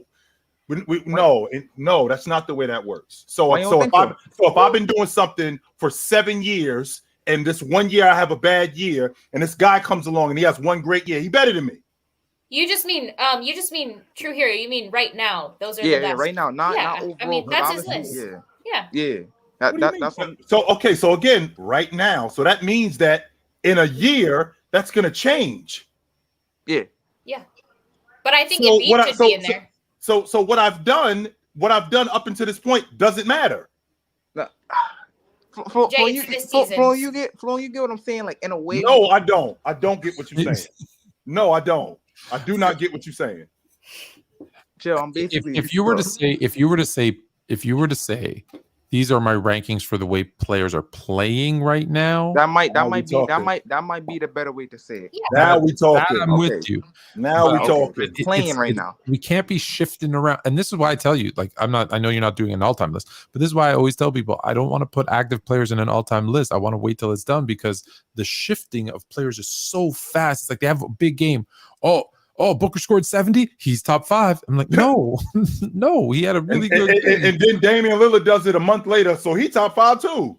Yeah. So, Okay. so That's if what I you're say. playing right the way they're playing better. right now, or I'm with playing that. Or like the postseason, like the best players for from sure. the Yeah, postseason. that Like I'm I with. think That- you could that I'm roll with. with And that. then I had one more thing. Flo, I wanted to ask you this because you in Toronto. So what's going on down there? Like Nick Nurse is going like. Cause I feel like Toronto that's like a Bulls like they like chill. You get what I'm saying? They shouldn't. I don't think they're that far from the playoffs. I think you got it with Scotty being your franchise player. From you got Siakam there. What you think is? I don't know what they're doing. Hold on. I don't know what they're doing. Like, they don't even have a coach. Chill. You said Minnesota. You said Minnesota is the AC. They're not an AC. I know they was the AC because remember you was talking about the Heat. The Minnesota is not an AC. If you think Minnesota's an AC, they're not an AC. You But think they're back to you higher? though. No. What I mean by on paper, they shouldn't be an AC because Chill was saying that he is an AC, and then they're better than the AC. Yeah, I'm saying the same thing with the Timberwolves because he was saying they wasn't AC actually. But yeah, so go back to what you were saying. What you're saying. Yeah, so back to Toronto, and then we'll get to the next person. And yes, the link, guys, is in the chat for everybody. Random sports. I don't know what your name is. That just asked that question. Random guy speaks. Yeah. So yeah, Toronto. Like the fact that they don't have a coach. I don't think they have. I don't even think Masai I heard Steve Nash. I don't know if I like that. If they hire Steve Nash or there's some other, they got some names out there, man. They're interviewing Steve Nash. They're interviewing you love that hire, Tone. You love it. You love the hire. They're interviewing Sergio Garcia. They're interviewing Tiger Woods. Like, I have no idea what they're thinking. I think Bobby Webster and Masai Ujiri need to figure out, because I don't even think they know what they want to do with this roster. The whole Project 6'9" or 6'7", whatever the hell that stupid thing was, where they wanted to have like 5 guys that were 6'7" or 6'8" with 7'3" wingspans. They tried it for half a season. Like, they didn't even commit to it. Like, if you're gonna try it, I'm okay with them trying it, but commit to it for like. I don't know. I for the first time I'm very confused with what the hell they're doing. And that's my last thing. And I'm about Scotty Barnes. He improved, but he improved that much. I'm looking for a jump from him next season. Scotty Barnes, this is all on you. Not Pascal, not Van Vliet. Chill, keep an eye on him. Sophomore jinx. Man, thanks for me up though. All right, thanks for that. Thank you. All right, brother. Have a good night. This is Fluent, my statistician just sent me this photo. Fewest attempts. Dang. Fewest free throw attempts. Fewest free throw attempts in a game in an NBA playoffs history, 3. That's tonight. The Miami. So you know the goofy logic. So you know the goofy fans are coming. You know the goofy logic. They're getting jerked. Yep, here it comes. Here we go. Here we go. Is it goofy? I feel like there's I don't know. I couldn't even watch the game, so I'd have to take a look. But I'm sure there's. Is it goofy? 2 free throws? You're telling me the way Jimmy Butler plays alone, Miami doesn't get more than 2 free throws? That does seem pretty strange. Jay, you're the one who watched the game. Talk to us. What's going on? We're gonna bring in Hunter next. Hunter, everybody, guys, just because of time, we don't have much time. One question, please, or comment. Hunter. How you doing, everybody? Just one quick question. All right, bro. Because of all the coaching hirings and firings, which team do you think is going to regret the decision the most? I think the Suns are going to regret firing Monty the most. I'm gonna stick with no. You know what? I know I said Monty Williams because of the money. I think Philadelphia is going to regret hiring, even though Nick Nurse is a good I coach. agree. I think Philadelphia is going to regret hiring Nick Nurse. You don't regret the firing, but you regret the hire. Yeah, I'm going to regret the hire of Nick Nurse. Mm. No, I think Toronto like did the that. right thing. It was time for him to move on and for them to bring in a new voice. Yep. But I think Philly's going to, and again, there's still teams that are going to do some hiring and teams that are going to do some firing. But as of right now, what's happened, I'm going Nick Nurse in Philly. Yeah, I can get with that. You with that one? Yeah. Okay. I can get There you with go. Yeah. Thanks, Hunter. that. Thanks, Thank brother. you. New era. Mm-hmm. You are up next. That's Lamar Jackson. My bad. Hold on, random. Hold on, random guy. I'm gonna bring you in. I clicked on the wrong person. My bad. New era with the question. All right. So I got one quick question for you guys. In the last, I'd say 30 from 1980, who would you consider to be the most well-constructed championship team you guys have ever seen? Since the 80s? Since 1980, let's say, from the modern era of. So the best team. So the best team since 1980. The best team. I'd say the most well-constructed. No, I think he said the best pieces. constructed. I took that differently. The best constructed. So which team is put together the best? Yes. Yeah. That Spurs team in 2014. I'm gonna go with the Warriors that picked up. What year was it? 17 or 17 that they picked up KD? Yeah, that 17 Warriors team. Because if you look at it, listen, it's easy to say. I think it's easy to say because how good they were. But if you look at the way it was constructed, they had scorers, they had playmakers, they had facilitators, they had defenders, they had shooters, they had an inside presence. They literally had everything.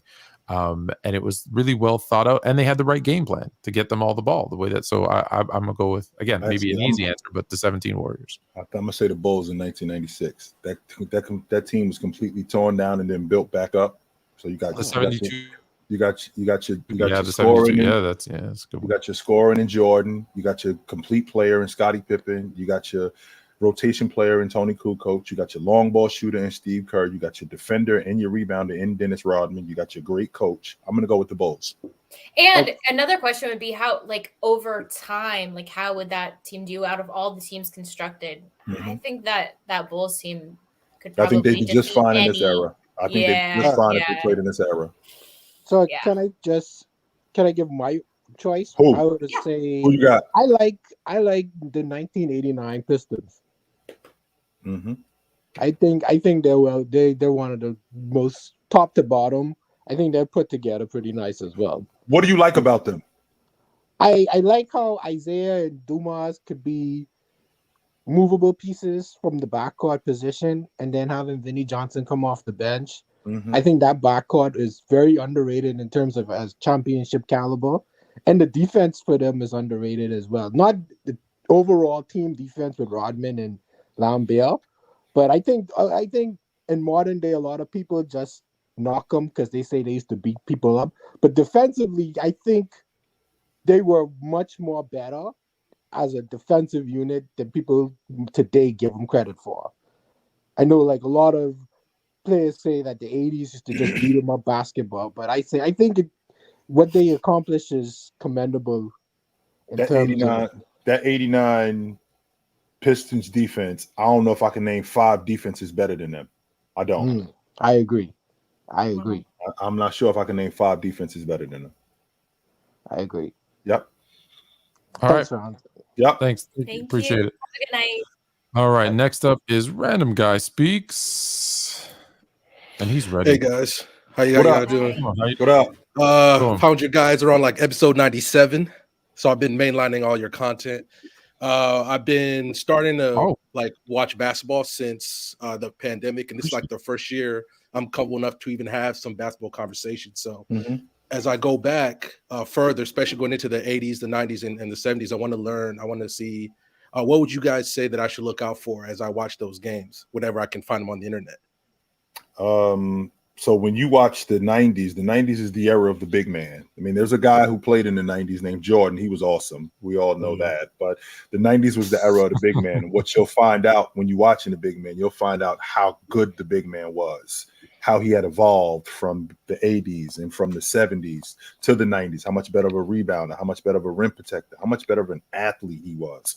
Right. And then when you think about the 80s, what you'll see in the 80s, you'll see a lot of action. You'll see a lot of ball movement. Right. You'll see a lot of team play. You'll see a lot of defense. And I think you'll learn how teams are not just constructed, but how they're put together and how they mesh. I think that's the thing that you'll learn more than anything. The 70s was more of an individual style game. So you had guys like Doc, you had guys like Rick Barry, you had guys like Pistol Pete who had their own individual style, and the game was kind of meshing with the street game. That's where the ABA came in. So when you put those three things together and you start watching those three different decades, those are the things that I think that you'll find more than anything when you come out of them.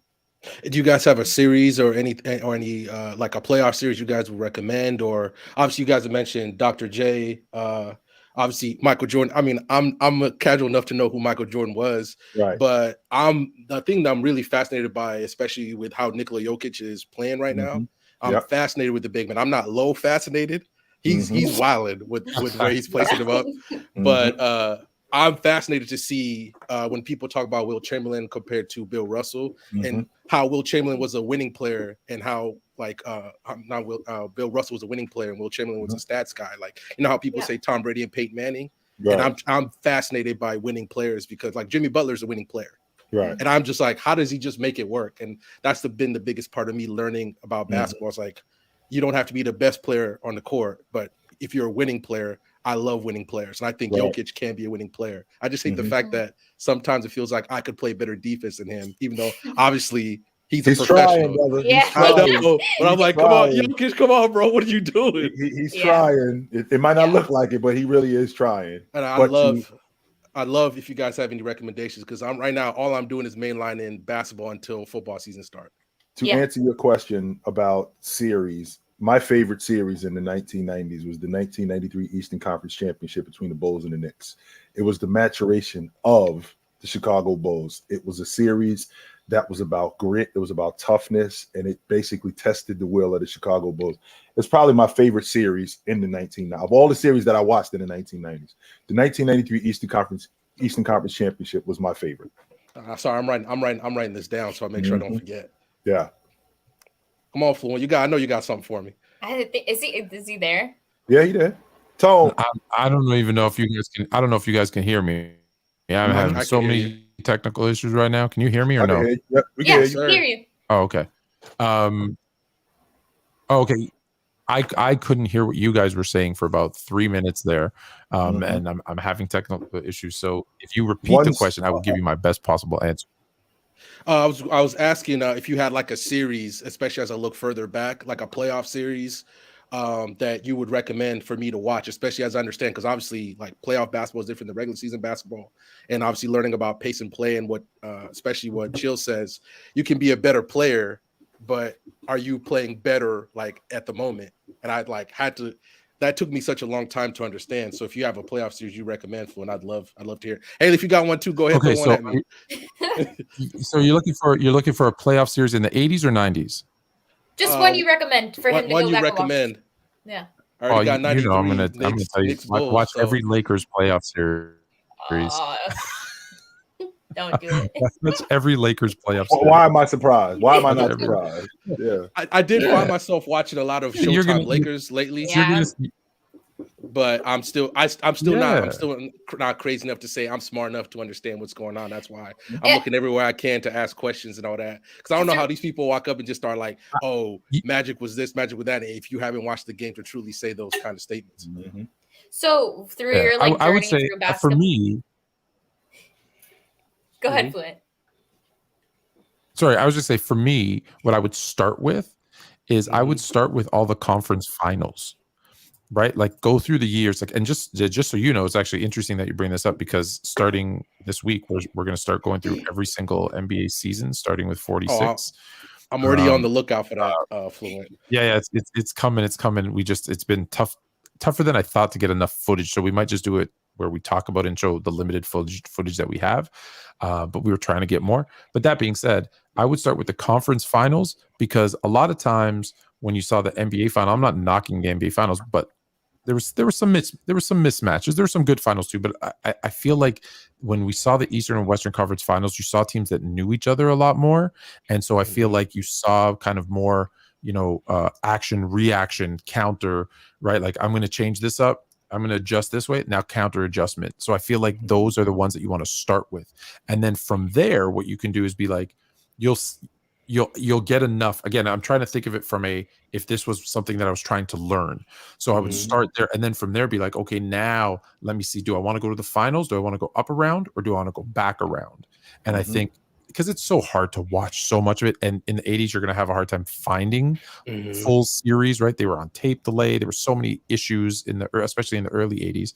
But I think I would personally start with the conference finals, and then just kind of work and be like, oh, you know what? That Sixers team, when they got Moses and Dr. J and Cheeks, I want to see more of them, you guys right? always talk about that team so too, so I'm very interested to see that. Yeah, that team. Whew.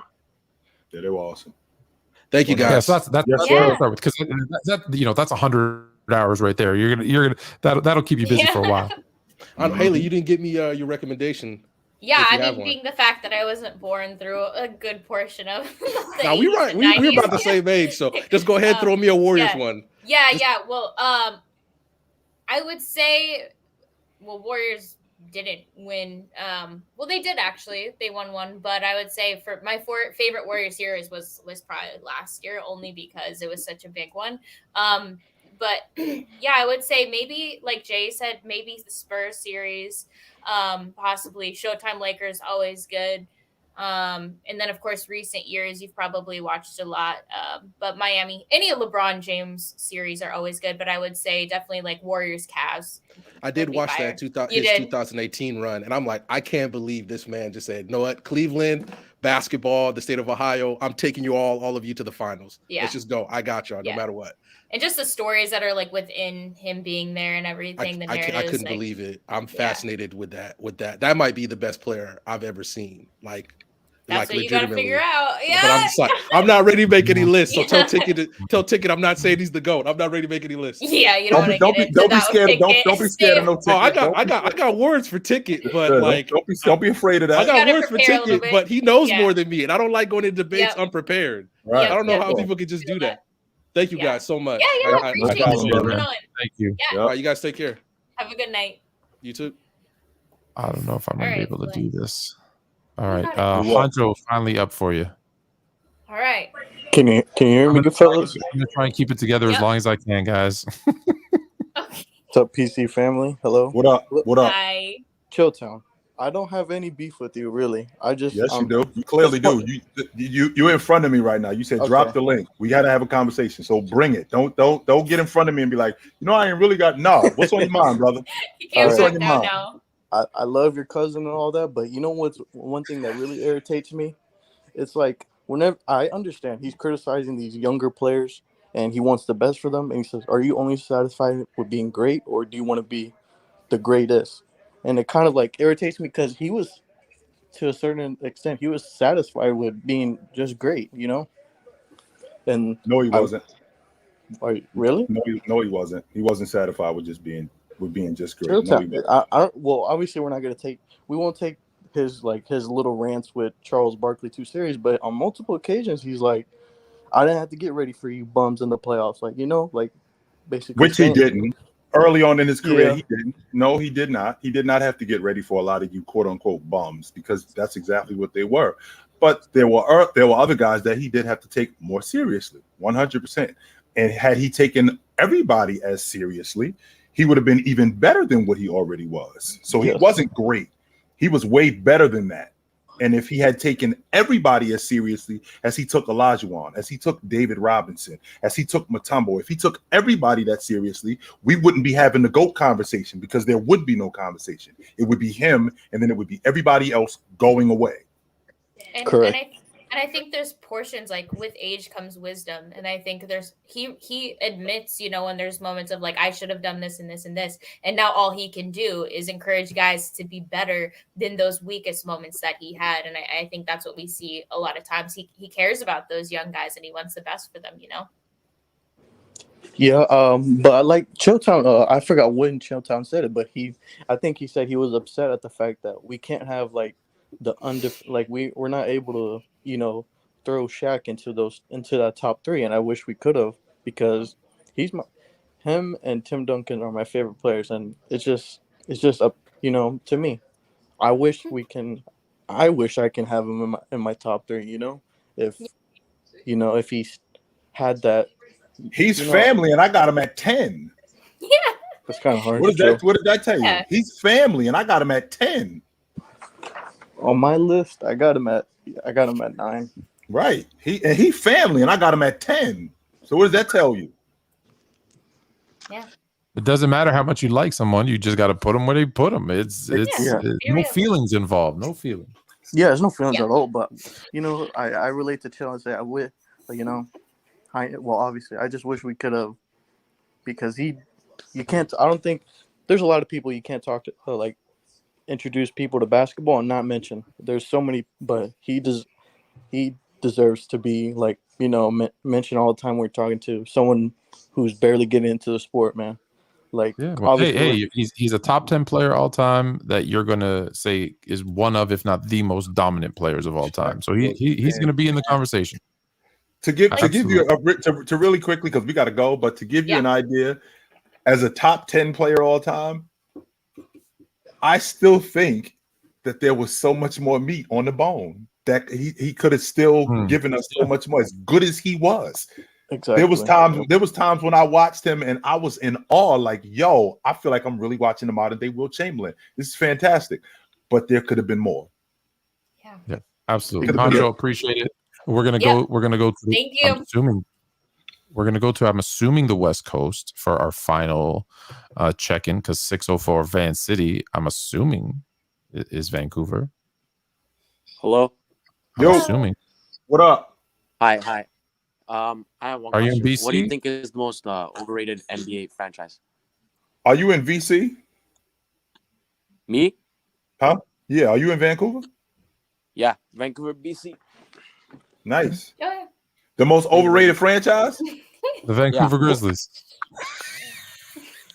The most overrated.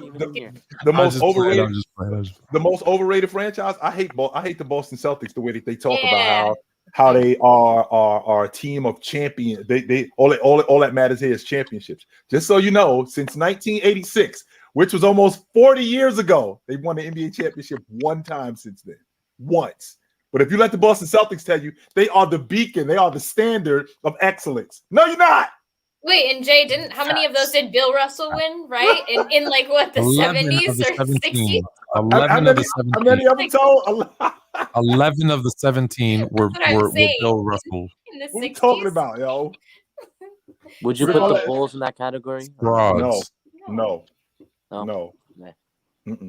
Because I don't think people talk about the Bulls. I don't think people talk about the Bulls as a franchise the same way they talk about the Celtics. Like it was, hey, they had a decade and that's it, right? Yeah. Right. Who do you think it is? I think I said it's the Bulls. I haven't, I just think outside of the 90s, they have poor management issues and stuff. I don't know. They won the championship 6 times in 8 years, two three-peats. Yeah. I mean, I can't fight that, but that's not overrated. They had a run, but go ahead. I think we good. Boy. Yeah, we good. All right. Thank you from Vancouver. Thank you. I don't even know what's working and what's not working, so I'm going. Yeah, we're good. Can you see the super chat? Yeah. Okay. Okay. You right, Chill. It is early. I ain't gonna say that. Yeah, let's just chill out on Murray and Gordon. Let's just hold on. Let's hold the phone on that for a second. Hold on. And don't underestimate these dudes, especially in Denver. Game 1. Come on now. We're gonna see some more, I think. Mm-hmm. Yeah. 100%. All right. We got we're closing out. All right. Appreciate you guys. Get those likes up if you can. Thanks for joining us tonight. We will be back next week. I don't think we have a game too, so it should be perfect. But yeah, for now, Jay. Take it light, but take it.